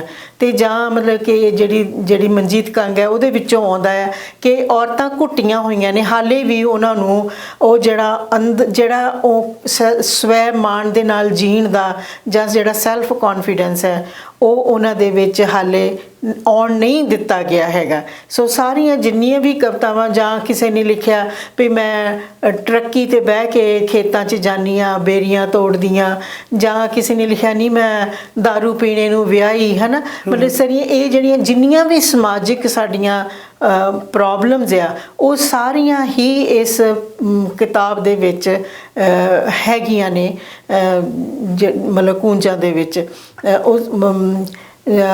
ਜਾਂ ਜਿਹੜੇ ਅਨਜੋੜ ਵਿਆਹ ਹੈਗੇ ਨੇ ਉਹਨਾਂ ਦੀਆਂ, ਮਤਲਬ ਕਿ ਕੈਨੇਡਾ ਆਉਣ ਪਿੱਛੇ ਕੁੜੀਆਂ ਨੂੰ ਅਨਜੋੜ, ਮਤਲਬ ਜੇ ਉਹ ਪੜ੍ਹੀ ਲਿਖੀ ਆ ਤੇ ਅਨਪੜ੍ਹ ਨਾਲ ਵਿਆਹ, ਤਾਂ ਇਸ ਮਤਲਬ ਇੱਕ ਹੈਗੀ, ਮੈਨੂੰ ਉਹਦਾ ਨਾਮ ਭੁੱਲ ਗਿਆ ਕਵਿੱਤੀ, ਤੋਂ ਕਹਿੰਦੀ ਨਹੀਂ ਮੈਂ ਅਨਪੜ੍ਹ ਨਾਲ ਵਿਆਹੀ। ਸੋ ਇਹੋ ਜਿਹੀਆਂ ਜਿਹੜੀਆਂ ਪ੍ਰੋਬਲਮਸ ਸੀਗੀਆਂ ਉਹ ਉੱਗੜ ਕੇ ਸਾਡੇ ਸਾਹਮਣੇ ਆਈਆਂ। ਔਰ ਕਈ ਜਿਹੜੀਆਂ ਰਾਈਟਰਸ ਨੇ, ਜਿਹੜੀਆਂ ਕਵੀ ਨੇ, ਉਹ ਅਸਲ ਦੇ ਵਿੱਚ ਕੋਈ ਜਾਣੀਆਂ ਪਛਾਣੀਆਂ ਕਵੀ ਵੀ ਹੈ ਨਹੀਂ ਗੀਆਂ, ਹੈ ਨਾ, ਉਹ ਘਰਾਂ ਦੀਆਂ ਉੱਦਾਂ ਹੀ ਜਾਣੀ ਉਹਨਾਂ ਦੀ ਜਿਹੜੀਆਂ ਲਿਖਦੀਆਂ ਸੀਗੀਆਂ, ਜਿਹੜੀਆਂ ਸਧਾਰਨ ਉਹ ਵੀ ਇਹਦੇ ਵਿੱਚ ਸ਼ਾਮਲ ਨੇ। ਔਰ ਇਹਦੇ ਵਿੱਚ ਬੜਾ ਵਧੀਆ ਤੁਸੀਂ ਦੱਸਿਆ ਕਿ ਉਹਨਾਂ ਨੇ ਆਪਣੀਆਂ ਜਿਹੜੀਆਂ ਸਮੱਸਿਆਵਾਂ ਨੇ ਇੱਕ ਤਰੀਕੇ ਨਾਲ ਜਿਹੜੀ ਤੁਸੀਂ ਕੂੰਜਾਂ ਐਡਿਟ ਕੀਤੀ ਹੈਗੀ ਆ, ਸੰਪਾਦਨਾ ਕੀਤੀ, ਇਹਦੇ ਵਿੱਚ ਉਹ ਸਾਰੀ ਦੀ ਸਾਰੀ ਪੋਇਟਰੀ ਸ਼ਾਮਲ ਹੈ, ਜਿਹਦੇ ਵਿੱਚ ਕੈਨੇਡੀਅਨ ਔਰਤਾਂ ਜਿਹੜੀਆਂ ਹੈਗੀਆਂ ਉਹ ਕੀ ਸਮੱਸਿਆਵਾਂ ਫੇਸ ਕਰਦੀਆਂ, ਖਾਸ ਕਰਕੇ ਜਿਹੜੀਆਂ ਸਾਊਥ ਏਸ਼ੀਅਨ ਔਰਤਾਂ ਨੇ, ਜਾਂ ਉਹਨਾਂ ਚੋਂ ਵੀ ਜਿਹੜੀਆਂ ਪੰਜਾਬੀ ਭਾਸ਼ੀ ਔਰਤਾਂ ਹੈਗੀਆਂ ਉਹਨਾਂ ਦੀਆਂ ਕੀ ਸਮੱਸਿਆਵਾਂ ਸੀਗੀਆਂ। ਉਹਨਾਂ ਨੇ ਇਹਦੇ ਵਿੱਚ ਜਿਨ੍ਹਾਂ 'ਚ ਤੁਸੀਂ ਅਨਜੋੜ ਵਿਆਹ ਦੀ ਗੱਲ ਵੀ ਕੀਤੀ ਹੈਗੀ ਆ, ਮੈਟ ਦੀ ਗੱਲ ਵੀ ਕੀਤੀ ਹੈਗੀ ਆ, ਮਰਦ ਦੇ ਬਰਾਬਰ ਨਾ ਹੋਣ ਦੀ ਗੱਲ ਵੀ ਕੀਤੀ ਹੈਗੀ ਆ।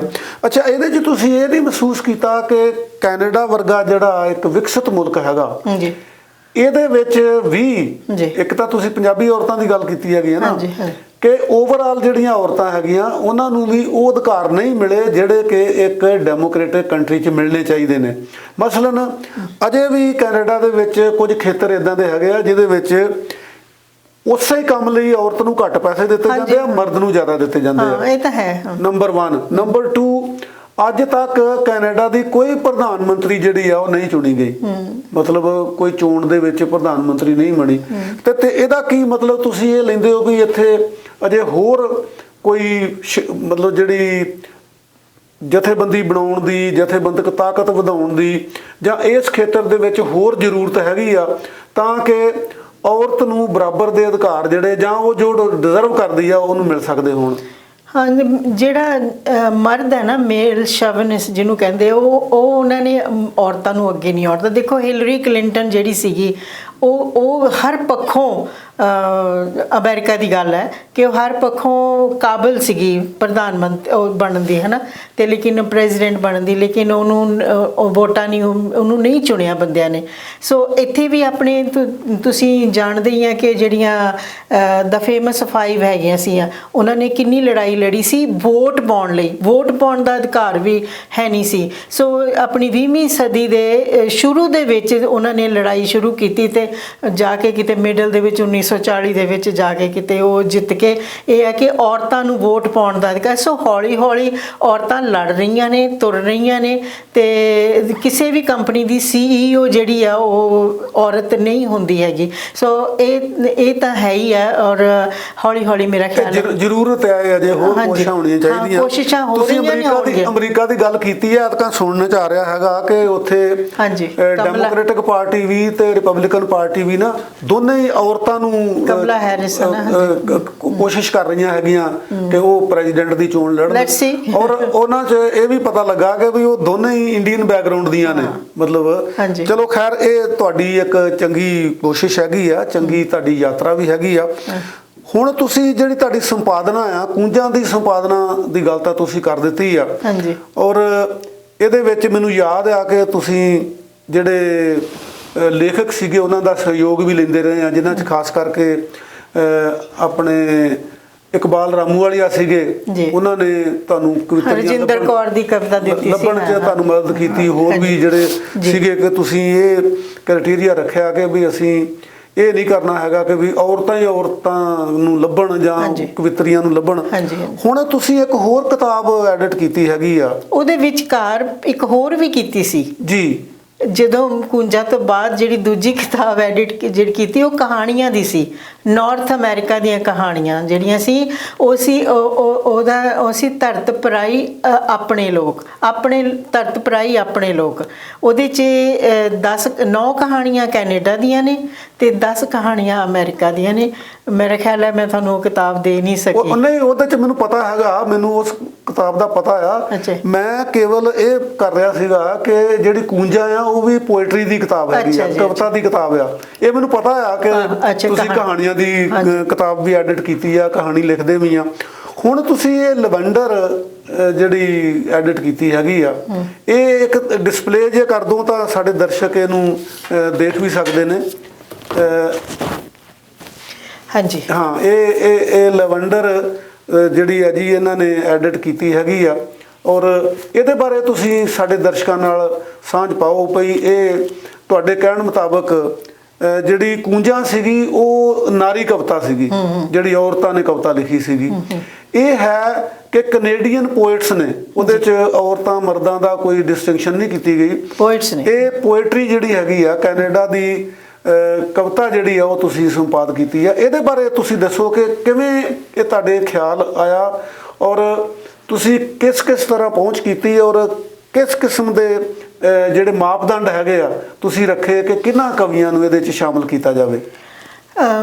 ਕਾਲੂ ਸਾਹਿਬ, ਅਕਸਰ ਕੀ ਹੈ ਕਿ ਕਈ ਰਿਸਰਚ ਸਕਾਲਰਸ ਮੈਨੂੰ ਪੁੱਛਦੇ ਰਹਿੰਦੇ ਨੇ ਤੁਸੀਂ ਇਹ ਕੈਨੇਡਾ ਦੇ ਹੋਰ ਕਿਹੜੇ ਕਵੀ ਨੇ, ਸਾਨੂੰ ਕੈਨੇਡਾ ਦੇ 10 ਕਵੀਆਂ ਦੇ ਨਾਂ ਦਿਓ, ਜਾਂ ਕਦੀ ਕੋਈ ਆਰਟੀਕਲ ਲਿਖਣ ਨੂੰ ਕਹਿ ਦਿੰਦੇ ਨੇ ਜੀ ਕੈਨੇਡਾ ਦੀ ਕਵਿਤਾ 'ਤੇ ਆਰਟੀਕਲ ਲਿਖੋ। ਸੋ ਇਹੋ ਜਿਹੇ ਮੈਂ ਸੋਚਿਆ ਕਿ ਕਿਉਂ ਨਾ ਅਸੀਂ ਇਹਦਾ ਮਤਲਬ ਹੈ ਕਿ ਕੈਨੇਡਾ ਦੇ ਜਿਹੜੇ ਕਵੀ ਨੇ ਉਹ ਇੱਕ ਜਗ੍ਹਾ ਇਕੱਤਰ ਨਹੀਂ ਹੋਏ ਹੈਗੇ, ਅਤੇ ਮੈਂ ਇਹ ਕੰਮ ਕਰਦੀ ਹੈਗੀ ਆ। ਮੇਰਾ ਦਿਲ ਕੀਤਾ, ਮੈਂ ਕਿਹਾ ਚਲੋ ਆਪਣੇ ਲਈ ਤਾਂ ਬੰਦਾ ਕੰਮ ਕਰ ਹੀ ਲੈਂਦਾ ਹੈਗਾ, ਅਤੇ ਆਪਾਂ ਕੈਨੇਡਾ ਦੀ ਜਿਹੜੀ ਸਾਰੀ ਪੋਇਟਰੀ ਆ ਉਹਦਾ ਜਿਹੜਾ ਮੁਹਾਂਦਰਾ ਹੈ ਕਵਿਤਾ ਦਾ, ਉਹਨੂੰ ਇੱਕ ਜਗ੍ਹਾ ਅਸੀਂ ਇਕੱਠੇ ਕਰਦੇ ਨੇ। ਮੇਰੇ ਮਨ ਦੇ ਵਿੱਚ ਇਹ ਖਿਆਲ ਸੀ ਕਿ ਤਾਂ ਕਿ ਜਿਹੜੇ ਸਾਡੇ ਰਿਸਰਚ ਸਕਾਲਰਸ ਨੇ ਜਾਂ ਯੂਨੀਵਰਸਿਟੀਆਂ ਦੇ ਵਿੱਚ ਕੈਨੇਡਾ ਦੀ ਕਵਿਤਾ ਇੱਕੋ ਜਗ੍ਹਾ ਮਿਲ ਜਾਵੇ ਸਾਰਿਆਂ ਨੂੰ। ਲੇਕਿਨ ਇਹ ਗੱਲ ਹੈ ਕਿ ਹੁਣ ਸਾਡੇ ਕੋਲ ਕਵੀ ਬਹੁਤ ਨੇ। ਇਸ ਤੋਂ ਪਹਿਲਾਂ ਇਹਦੇ 'ਚ ਕਿੰਨੇ ਕਵੀ ਸ਼ਾਮਲ ਕੀਤੇ? ਇਹਦੇ 'ਚ 44 ਕਵੀ ਨੇ। ਹਾਂਜੀ, ਅਜਮੇਰ ਰੋਡੇ ਤੋਂ ਲੈ ਕੇ ਸ਼ਮੀਲ ਤੱਕ 44 ਕਵੀ ਨੇ। ਇਸ ਤੋਂ ਪਹਿਲਾਂ ਕਾਲੂ ਸਾਹਿਬ ਇੱਕ ਕੈਨੇਡੀਅਨ ਪੰਜਾਬੀ ਕਵਿਤਾ 1970 ਵਿੱਚ ਆਪਣੇ ਸਾਧੂ ਬਿਨਿੰਗ ਹੋਣੀ ਉਹਨਾਂ ਨੇ ਕੀਤੀ ਸੀ, ਐਡਿਟ ਕੀਤੀ ਸੀਗੀ, ਅਤੇ ਉਹਦੇ ਵਿੱਚ 35 ਕਵੀ ਨੇ। ਉਹ 1970 ਤੱਕ ਦੀ ਹੈ ਨਾ? ਹਾਂਜੀ, ਉਹ 1970 ਤੱਕ ਦੀ ਸੀਗੀ। ਠੀਕ ਹੈ। ਉਹ ਤੋਂ ਵਿਚਕਾਰ ਕੋਈ ਕਵਿਤਾ ਕਿਤਾਬ ਜਿਹੜੀ ਹੈ ਉਹ ਹੋਈ ਨਹੀਂ ਹੈਗੀ, ਐਡਿਟ ਨਹੀਂ ਹੋਈ। ਸੋ ਮੇਰਾ ਮਕਸਦ ਇਹ ਸੀ ਕਿ ਮੈਂ ਇਹਨੂੰ ਇਕੱਠੀ ਕਰਾਂ। ਇਹਦੇ ਲਈ ਮੈਂ ਤਕਰੀਬਨ ਪਰਸਨਲੀ ਵੀ ਲੋਕਾਂ ਨੂੰ ਕਾਲ ਕੀਤੀ, ਈਮੇਲਸ ਵੀ ਲਿਖੀਆਂ, ਤੇ WhatsApp ਤੇ ਅਸਲ 'ਚ ਮੈਂ ਇੱਕ ਗਰੁੱਪ ਬਣਾਇਆ ਸੀ ਕਵੀ ਜਿਹੜੇ ਜਿਨ੍ਹਾਂ ਨੂੰ ਜਾਣਦੀ ਸੀ। ਸਾਰੇ ਕਵੀਆਂ ਨੂੰ ਲੈਣਾ ਤਾਂ ਬਹੁਤ ਮੁਸ਼ਕਿਲ ਸੀ, ਕਿਉਂਕਿ ਮੈਂ ਪੜ੍ਹਿਆ ਸੀ ਇੱਕ ਆਰਟੀਕਲ, ਉਹਦੇ 'ਚ ਲਿਖਿਆ ਕਿ ਇੱਥੋਂ ਹਰ ਸਾਲ ਤਕਰੀਬਨ 100 ਕਵਿਤਾ ਦੀ ਕਿਤਾਬ ਛਪਦੀ ਹੈਗੀ ਹੈ ਆਪਣੇ ਓਨਟਾਰੀਓ ਤੋਂ ਹੀ। ਹਾਂਜੀ। ਸੋ ਜਿਹੜੇ ਵੀ ਫਿਰ ਮੈਂ 1 ਸਾਲ ਲੱਗੀ ਰਹੀ, ਕਾਫੀ ਕਈਆਂ ਦੀ ਮੈਂ ਉਡੀਕ ਵੀ ਕੀਤੀ, ਕਿੰਨੀ ਵਾਰੀ ਕਈਆਂ ਨੂੰ ਕਹਿਣਾ ਵੀ ਪਿਆ, ਕਈਆਂ ਨੇ ਨਹੀਂ ਵੀ ਭੇਜੀ ਕਵਿਤਾ ਆਪਣੀ, ਤੇ ਕਰਾ ਕੇ ਫਿਰ ਮੈਨੂੰ ਲੱਗਿਆ ਹੁਣ ਮੈਂ ਜਦੋਂ ਇੰਡੀਆ ਗਈ ਕਿ ਹੁਣ ਮੈਂ ਇਹਨੂੰ ਛਪਾ ਲੈਣਾ ਕਿਤਾਬ ਨੂੰ, ਤੇ ਫਿਰ ਮੈਂ ਇਹਨੂੰ ਮੈਂ ਛਪਾ ਕੇ ਲੈ ਕੇ ਆਈ, ਨਾਲ ਆਪਣੇ ਲੈ ਕੇ ਆਈ ਹਾਂ। ਤੇ ਮੈਂ ਇਹ ਸੋਚਿਆ ਸੀ ਕਿ ਜੇ ਮੈਨੂੰ ਇਹਦਾ ਚੰਗਾ ਰਿਸਪੌਂਸ ਮਿਲੇਗਾ ਤੇ ਮੈਂ ਫਿਰ ਇੱਕ ਹੋਰ ਕਿਤਾਬ ਛਾਪ ਲਾਂਗੀ। ਤੇ ਮੈਨੂੰ ਹਾਲੇ ਤੱਕ ਤਾਂ ਠੀਕ ਹੀ ਹੈ, ਤੇ ਲੈਟਸ ਸੀ। ਇਹਦਾ ਹੁੰਗਾਰਾ ਤੁਹਾਨੂੰ ਚੰਗਾ ਮਿਲਿਆ ਮੈਨੂੰ? ਹਾਂ, ਚੰਗਾ ਮਿਲਿਆ ਹੁੰਗਾਰਾ। ਤੇ ਕਿਉਂਕਿ ਇਹ ਕਿਸੇ ਯੂਨੀਵਰਸਿਟੀ ਨੇ ਵੀ ਕਿਹਾ ਵੀ ਅਸੀਂ ਆਪਣੀ ਨੈਕਸਟ ਜਿਹੜਾ ਸੈਸ਼ਨ ਹੈ ਉਹਦੇ ਵਿੱਚ ਇਹਨੂੰ ਲਗਾ ਦਿਆਂਗੇ, ਸਿਲੇਬਸ ਦੇ ਵਿੱਚ ਉਹਦੇ ਲਈ ਚੁਣ ਲਾਂਗੇ। ਸੋ ਠੀਕ ਹੈ, ਹਾਲੇ ਤੱਕ ਤਾਂ ਹੁੰਗਾਰਾ। ਹਾਂਜੀ। ਇਹ ਦੇਖੋ ਜੀ, ਜਿਹੜੀ ਤੁਸੀਂ ਕੰਮ ਇਹ ਕੀਤਾ ਹੈਗਾ ਕੈਨੇਡੀਅਨ ਪੰਜਾਬੀ ਕਵਿਤਾ ਨੂੰ ਇੱਕ ਜਗ੍ਹਾ ਸੰਪਾਦ ਕਰਕੇ ਛਾਪਣ ਦਾ, ਇਹ ਦੇਖੋ ਮੈਂ ਇਹ ਮਹਿਸੂਸ ਕਰਦਾ ਕਿ ਇਸ ਗੱਲੋਂ ਇਹਦੀ ਬਹੁਤ ਮਹੱਤਤਾ ਹੈਗੀ ਆ ਕਿ ਕੋਈ ਵੀ ਵਿਅਕਤੀ, ਕੋਈ ਵੀ ਸਾਹਿਤ ਰਸੀਆ ਜੇ ਚਾਹੇ ਵੀ ਮੈਂ ਕੈਨੇਡਾ ਦੀ ਪੋਇਟਰੀ ਬਾਰੇ ਜਾਣਨਾ ਚਾਹੁੰਦਾ ਤਾਂ ਉਹ ਘੱਟੋ ਘੱਟ 44 ਕਵੀ ਤਾਂ ਉਹ ਇਹਦੇ ਚੋਂ ਦੇਖ ਸਕਦਾ ਨਾ। ਔਰ ਉਹ ਕਿਸ ਕਿਸਮ ਦੇ ਵਿਸ਼ੇ ਜਿਹੜੇ ਆ ਉਹ ਇੱਥੇ ਲੈਂਦੇ ਹੈਗੇ ਆ। ਤੇ ਤੁਸੀਂ ਵੈਸੇ ਕ੍ਰਾਈਟੇਰੀਆ ਕੀ ਰੱਖਿਆ, ਮਤਲਬ ਵੀ ਕਿਹੜੇ ਕਵੀ ਨੂੰ ਤੁਸੀਂ ਸ਼ਾਮਲ ਕਰਨਾ? ਮੈਂ ਵੈਸੇ ਚਾਹੁੰਦੀ ਸੀ ਕਿ ਜਿਹੜੀ ਅਜੋਕੀ ਕਵਿਤਾ ਜਿਹੜੀ ਹੁਣ ਲਿਖੀ ਜਾ ਰਹੀ ਹੈ, ਇਸ ਵੇਲੇ ਲਿਖੀ ਜਾ ਰਹੀ ਹੈ, ਤੇ ਇਹ ਮੇਰਾ ਮਤਲਬ ਸੀ ਕਿ ਇਹਦੇ 'ਚ ਕੀ ਨਵਾਂ ਲਿਖ ਰਹੇ ਹਾਂ ਅਸੀਂ, ਜਿਹੜੇ ਅਸੀਂ ਅੱਜ ਲਿਖ ਰਹੇ ਹੈਗੇ ਆ ਉਹ ਕੀ ਲਿਖ ਰਹੇ ਆ। ਤੇ ਮੈਨੂੰ ਮਤਲਬ ਬੜੀ ਖੁਸ਼ੀ ਵੀ ਹੋਈ ਕਈ ਕਵਿਤਾਵਾਂ ਕਿ ਉਹਨਾਂ ਦੀ ਸੈਂਸਿਬਿਲਿਟੀ ਇੰਨੀ ਨਵੀਂ ਹੈ ਨਾ, ਕਿ ਤੇ ਦੂਜੀ ਗੱਲ ਹੈ ਕਿ ਜਿਹੜਾ ਹਿਸਟਰੀ ਹੈ ਨਾ, ਹਿਸਟਰੀ ਵੀ ਕ੍ਰੀਏਟ ਹੋਈ ਹੈ ਕਵਿਤਾ ਰਾਹੀਂ। ਜਿਵੇਂ ਤੁਸੀਂ ਉਹ ਅਬਰੀਜਨਲ ਬੱਚਿਆਂ ਦੀ ਜਿਹੜੀ ਕਵਿਤਾ, ਉਹਨਾਂ ਦੇ ਉੱਤੇ ਕਵਿਤਾ ਲਿਖੀ, ਇਸੇ ਤਰ੍ਹਾਂ ਜਿਹੜੀ ਬਮਲਜੀਤ ਮਾਨ ਹੈ ਨਾ, ਉਹਨੇ, ਤੁਹਾਨੂੰ ਯਾਦ ਹੋਵੇਗਾ ਕਿ ਇੱਕ ਪੁਲਿਸਮੈਨ ਨੇ ਉਹ ਬੰਦੇ ਨੂੰ ਗੋਡੇ ਥੱਲੇ ਲੈ ਕੇ ਮਾਰ ਦਿੱਤਾ ਸੀ, ਉਹਨੇ ਉਹਦੇ ਤੇ ਵੀ ਕਵਿਤਾ ਲਿਖੀ ਹੈਗੀ ਹੈ। ਸੋ ਮਤਲਬ ਕਿ ਜਿਹੜੀ ਜਾਰਜ ਫਲਾਇਡ, ਹਾਂ ਜਾਰਜ ਫਲਾਇਡ ਨੇ, ਮੈਂ ਨਾਮ ਭੁੱਲ ਗਿਆ ਸੀ, ਤੇ ਉਹਦੇ ਤੇ ਵੀ ਉਹਨੇ ਕਵਿਤਾ ਲਿਖੀ ਹੈਗੀ ਆ। ਤੇ ਮੈਂ ਤੁਹਾਨੂੰ ਸੁਣਾਉਂਦੀ ਹਾਂ ਇੱਕ ਕਵਿਤਾ। ਜਿਹੜੇ ਯੰਗ ਕਵੀ ਨੇ ਉਹਨਾਂ ਦੀ ਜਿਹੜੀ ਕਵਿਤਾ ਹੈ ਨਾ, ਉਹ ਅੱਗੇ ਮਤਲਬ ਕਿ ਸਾਡੇ ਨਾਲੋਂ ਅੱਗੇ ਨਿਕਲੀ ਹੈ। ਤੇ ਇਹੀ ਮੈਂ ਮਤਲਬ ਇਹੀ ਮੈਂ ਚਾਹੁੰਦੀ ਸੀ ਕਿ ਲੈਟਸ ਸੀ ਕਿ ਕਿਹੜੀ ਕਵਿਤਾ ਕਿੱਥੇ ਤੱਕ ਪਹੁੰਚੀ ਹੈਗੀ ਹੈ। ਇੱਕੋ ਪੈਰਾ ਸੁਣਾਉਂਗੀ। ਉਹ ਕਹਿੰਦੀ ਅੱਜ ਸ਼ਵ ਆਸਨ 'ਚ ਮੈਂ ਜਿਉਂਦੀ ਸੀ। ਇਹ ਕਿਹਦੀ ਇਹ ਕਵਿਤਾ ਹੈ? ਇਹ ਵਰਿੰਦਰ ਹੈਗੀ, ਐਡਮਿੰਟਨ ਰਹਿੰਦੀ ਲੇਡੀ। ਕਹਿੰਦੀ ਅੱਜ ਸ਼ਵ ਆਸਨ 'ਚ ਮੈਂ ਜਿਉਂਦੀ ਸੀ, ਦੇਹੀ ਜਾਗ ਰਹੀ ਸੀ। ਅੱਜ ਕੱਲ ਯੋਗਾ ਦਾ ਬਹੁਤ ਫੈਸ਼ਨ ਹੈ ਨਾ, ਤੇ ਸੁਣ ਰਹੀ ਸੀ ਇਹਦੀ ਆਵਾਜ਼। ਹੈਰਾਨ ਹੈ ਮੈਂ, ਪਰੇਸ਼ਾਨ ਵੀ, ਬਹੁਤ ਸਾਲ ਨਹੀਂ ਦਹਾਕਿਆਂ ਬੱਧੀ, ਦੇਹੀ ਦੀ ਕੋਈ ਆਵਾਜ਼, ਕੋਈ ਹਾਕ ਸੁਣੀ ਹੀ ਨਹੀਂ। ਬਿਲਕੁਲ, ਜਿਹੜੀ ਮਾਡਰਨ ਸੈਂਸਿਬਿਲਿਟੀ ਦੀ ਹੈ ਨਾ, ਜਿਹੜੀ ਇਸੇ ਤਰ੍ਹਾਂ ਲਵੀਨ ਦੀ ਬੜੀ ਜਿਹੜੀ ਕਵਿਤਾ ਆ ਉਹ ਬੜੀ ਮਾਡਰਨ ਸੈਂਸਿਬਿਲਿਟੀ ਦੀ ਉਹਨੇ ਮਤਲਬ ਕਵਿਤਾ ਲਿਖੀ ਹੈਗੀ ਹੈ ਨਾ। ਤੇ ਇੱਕ ਸੇਵਕ ਨਾਂ ਦਾ ਮੁੰਡਾ ਹੈਗਾ ਐਡਮਿੰਟਨ ਦੇ ਵਿੱਚ, ਹੈ ਨਾ, ਯੰਗ ਹੈ। ਉਹਨੇ ਵੀ, ਉਹਦੀ ਵੀ ਬੜੀ ਵਧੀਆ ਕਵਿਤਾ ਸੀਗੀ।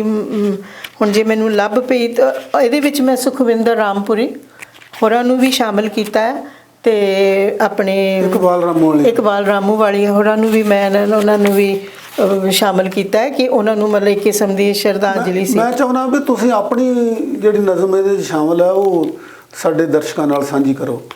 ਮੇਰੀ ਜਿਹੜੀ ਆਪਣੀ ਹੈ? ਹਾਂਜੀ, ਆਪਣੀ ਤਾਂ ਛੇਤੀ ਲੱਭ ਪੈਣੀ ਚਾਹੀਦੀ ਹੈ। ਲੱਭ ਵੀ ਲੱਭ ਪਈ ਜੀ, ਹੋਰ ਠੀਕ ਹੈ ਜੀ। ਮੈਂ ਇਹਦੇ ਚ ਸ਼ਾਮਲ ਕੀਤੀ ਸੀ ਆਪਣੇ ਪਿਤਾ ਜੀ, 3 ਕਵਿਤਾਵਾਂ ਮੈਂ ਆਪਣੀ ਸ਼ਾਮਲ ਕੀਤੀਆਂ। ਤੇ ਇਹਨਾਂ ਤਿੰਨਾਂ ਚੋਂ ਜਿਹੜੀ ਤੁਹਾਨੂੰ ਸਭ ਤੋਂ ਵਧੀਆ ਲੱਗਦੀ ਹੈ ਉਹ ਸੁਣਾਓ। ਹਾਂਜੀ, ਉਤਸਵ ਆਪਣੇ ਪਿਤਾ ਜੀ ਲਈ ਜਿਹੜੀ ਜੀ, ਕਵਿਤਾ ਲਿਖੀ ਸੀਗੀ ਕਿ ਜੀ। ਉਸ ਦਿਨ ਪਤਝੜ ਨੇ ਮੈਨੂੰ ਹੌਲੀ ਜਿਹੀ ਕਿਹਾ ਕਿ ਵੇਖਦੀ ਏ ਕੇਸਰੀ ਅੰਬਰ ਤੋਂ ਸਰਕਦਾ ਸੂਰਜ ਸਹਿਜੇ ਸਹਿਜੇ ਧਰਤੀ ਦੀ ਧੁੰਨੀ ਨੂੰ ਜਾ ਲੱਗਾ। ਜੀ। ਅਚਾਨਕ ਬਾਰੀ ਚੋਂ ਇੱਕ ਮੱਧਮ ਜਿਹੀ ਆਵਾਜ਼ ਉੱਭਰੀ। ਮੈਂ ਵੇਖਿਆ ਰੁੱਖ ਤੋਂ ਡਿੱਗ ਕੇ ਇੱਕ ਸੁੱਕਾ ਪੱਤਾ ਸਹਿਮਿਆ ਜਿਹਾ ਧਰਤੀ ਤੇ ਪਿਆ ਥਰ ਥਰ ਕੰਬ ਰਿਹਾ ਸੀ। ਵਾਹ। ਮੈਂ ਤਰਬ ਕੇ ਆਪ ਮੁਹਾਰੇ ਧਿਆਨ ਉੱਚ ਕੇ ਪਿਤਾ ਜੀ ਦੇ ਕਮਰੇ ਵੱਲ ਗਿਆ। ਸੁੰਨੇ ਜਿਹੇ ਕਮਰੇ 'ਚ ਇਕੱਲੇ ਬੈਠੇ 98 ਵਰ੍ਹਿਆਂ ਦੇ ਬਜ਼ੁਰਗ ਮੇਰੇ ਪਿਤਾ ਟੀਵੀ ਤੇ ਚੱਲ ਰਿਹਾ ਕ੍ਰਿਕਟ ਦਾ ਮੈਚ ਵੇਖ ਰਹੇ ਸਨ। ਮਸਾਂ ਸਾਹ ਵੱਲ ਹੋਇਆ ਸੀ ਕਿ ਚਾਣਚੱਕ ਵਾਤਾਵਰਣ ਵਿੱਚ ਇੱਕ ਹੋਰ ਆਵਾਜ਼ ਨਿਤਰੀ। ਇਸ ਵਾਰ ਤੱਕਿਆ ਤਾਂ ਕੋਈ ਸੁੱਕਾ ਪੱਤਾ ਨਹੀਂ ਸੀ ਡਿੱਗਿਆ, ਸਗੋਂ ਮੇਰੇ ਪਿਤਾ ਨੇ ਉੱਚੇ ਠਹਾਕੇ ਦੇ ਨਾਲ ਜ਼ੋਰ ਦੀ ਤਾੜੀ ਮਾਰੀ ਸੀ। ਵਾਹ। ਸ਼ਾਇਦ ਉਹਨਾਂ ਦੀ ਚਹੇਤੀ ਟੀਮ ਜਿੱਤ ਗਈ ਸੀ। ਜੀ ਜੀ। ਇਸ ਵਾਰ ਕੋਈ ਸੁੱਕਾ ਪੱਤਾ ਨਹੀਂ ਸੀ ਡਿੱਗਿਆ, ਸਗੋਂ ਮੇਰੇ ਪਿਤਾ ਨੇ ਉੱਚੇ ਠਹਾਕੇ ਤੋਂ ਬਾਅਦ ਜ਼ੋਰ ਦੀ ਤਾੜੀ ਮਾਰੀ ਸੀ। ਸ਼ਾਇਦ ਉਹਨਾਂ ਦੀ ਚਹੇਤੀ ਟੀਮ ਜਿੱਤ ਗਈ ਸੀ। ਮੈਂ ਹੱਸ ਪਈ, ਅੰਬਰ ਵੱਲ ਤੱਕਿਆ। ਬਾਰੀ ਚੋਂ ਨਿਕਲ ਕੇ ਪੂਰੇ ਦਾ ਪੂਰਾ ਸੰਧੂਰੀ ਸੂਰਜ ਮੇਰੇ ਪਿਤਾ ਦੇ ਕਮਰੇ 'ਚ ਭਰ ਆਇਆ ਸੀ। ਮੈਂ ਹੌਲੇ ਜਿਹੇ ਪਤਝੜ ਨੂੰ ਕਿਹਾ, ਜੇ ਜਿਉਣ ਦਾ ਵੱਲ ਆ ਜਾਵੇ ਤਾਂ ਹਰ ਵਰੇਸ ਉਤਸਵ ਹੁੰਦੀ ਹੈ, ਹਰ ਵਰੇਸ ਉਤਸਵ। ਬਹੁਤ ਅੱਛਾ, ਬਹੁਤ ਅੱਛਾ ਜੀ। ਵਾਕਿਆ ਠੀਕ ਹੈ ਜੀ। ਹਰ ਵਰੇਸ ਹੀ ਉਤਸਵ ਹੁੰਦੀ ਹੈਗੀ ਆ। ਹਾਂਜੀ। ਔਰ ਹਰ ਥਾਂ ਤੇ ਉਤਸਵ ਜਿਹੜਾ ਹੈਗਾ ਹੁੰਦਾ ਹੈਗਾ। ਹਾਂਜੀ। ਤੁਸੀਂ ਇਹ ਸ਼ੈਬਰ ਲਾਈ ਹੈਗੀ ਆ ਜੀ, ਇੱਕ ਕਵਿਤਰੀ ਦੇ ਤੌਰ ਤੇ ਵੀ, ਕਹਾਣੀਕਾਰਾਂ ਦੇ ਤੌਰ ਤੇ ਵੀ, ਸੰਪਾਦਕਾਂ ਦੇ ਤੌਰ ਤੇ ਵੀ, ਤੇ ਵਾਰਤਾਕਾਰ ਦੇ ਤੌਰ ਤੇ ਉੱਤੇ ਵੀ। ਅਸੀਂ ਤੁਹਾਡਾ ਬਹੁਤ ਬਹੁਤ ਧੰਨਵਾਦ ਕਰਦੇ ਹਾਂ ਔਰ ਇਹ ਮਹਿਸੂਸ ਕਰਦੇ ਹਾਂ ਜੋ ਤੁਸੀਂ ਜਿਵੇਂ ਦਿਸ਼ਾ ਦੀ ਗੱਲ ਕੀਤੀ ਆ ਕਿ ਹਰ ਭਾਈਚਾਰੇ ਕੋਲ, ਹਰ ਵਰਗ ਕੋਲ ਇਹ ਸੰਸਥਾਵਾਂ ਹੋਣੀਆਂ ਚਾਹੀਦੀਆਂ। ਉਹਨਾਂ ਜਿੱਥੇ ਉਹ ਆਪਣੀਆਂ ਸਮੱਸਿਆਵਾਂ ਦੱਸ ਸਕਣ, ਹੱਲ ਕਰਾਉਣ ਦੇ ਵਿੱਚ ਮਦਦ ਕਰ ਸਕਣ। ਸੋ ਇਹਨਾਂ ਸਾਰੀਆਂ ਚੀਜ਼ਾਂ ਦੇ ਨਾਲ, ਇਹਨਾਂ ਸਾਰੀਆਂ ਗੱਲਾਂ ਦੇ ਨਾਲ ਤੁਹਾਡੇ ਅਸੀਂ ਬਹੁਤ ਧੰਨਵਾਦੀ ਹਾਂ। ਤੇ ਅਸੀਂ ਫਿਰ ਕਿਸੇ ਦਿਨ ਇਸੇ ਤਰ੍ਹਾਂ ਦੀਆਂ ਜਿਹੜੀਆਂ ਸ਼ਖਸੀਅਤਾਂ ਆ ਉਹਨਾਂ ਨੂੰ ਨਾਲ ਲੈ ਕੇ ਆਵਾਂਗੇ। ਸੋ ਲਗਾਤਾਰ ਸਾਡੀ ਕੋਸ਼ਿਸ਼ ਹੋਏਗੀ ਕਿ ਅਸੀਂ ਆਪਣੇ ਕੈਨੇਡੀਅਨ ਸਮਾਜ ਦੇ ਵਿੱਚ, ਕੈਨੇਡੀਅਨ ਭਾਈਚਾਰੇ ਦੇ ਵਿੱਚ, ਕੈਨੇਡਾ ਦੇ ਵੱਖ-ਵੱਖ ਵਰਗਾਂ ਦੇ ਵਿੱਚ ਜੋ ਸਮੱਸਿਆਵਾਂ ਦਰਪੇਸ਼ ਨੇ ਉਹਨਾਂ ਨੂੰ ਤੁਹਾਡੇ ਸਾਹਮਣੇ ਪੇਸ਼ ਕਰਦੇ ਰਹੀਏ। ਤੇ ਇਹਨਾਂ ਲਫ਼ਜ਼ਾਂ ਨਾਲ ਹੀ ਸੁਰਜੀਤ ਜੀ ਤੁਹਾਡਾ ਬਹੁਤ ਬਹੁਤ ਬਹੁਤ ਸ਼ੁਕਰੀਆ। ਔਰ ਜੇ ਮੈਂ ਕੋਈ ਗੱਲ ਮੇਰੇ ਮੂੰਹੋਂ ਗਲਤ ਨਿਕਲ ਗਈ ਹੋਵੇ ਤਾਂ ਮੈਨੂੰ ਖਿਮਾ ਕਰ ਦਿਓ। ਥੈਂਕ ਯੂ ਜੀ। ਬਾਏ।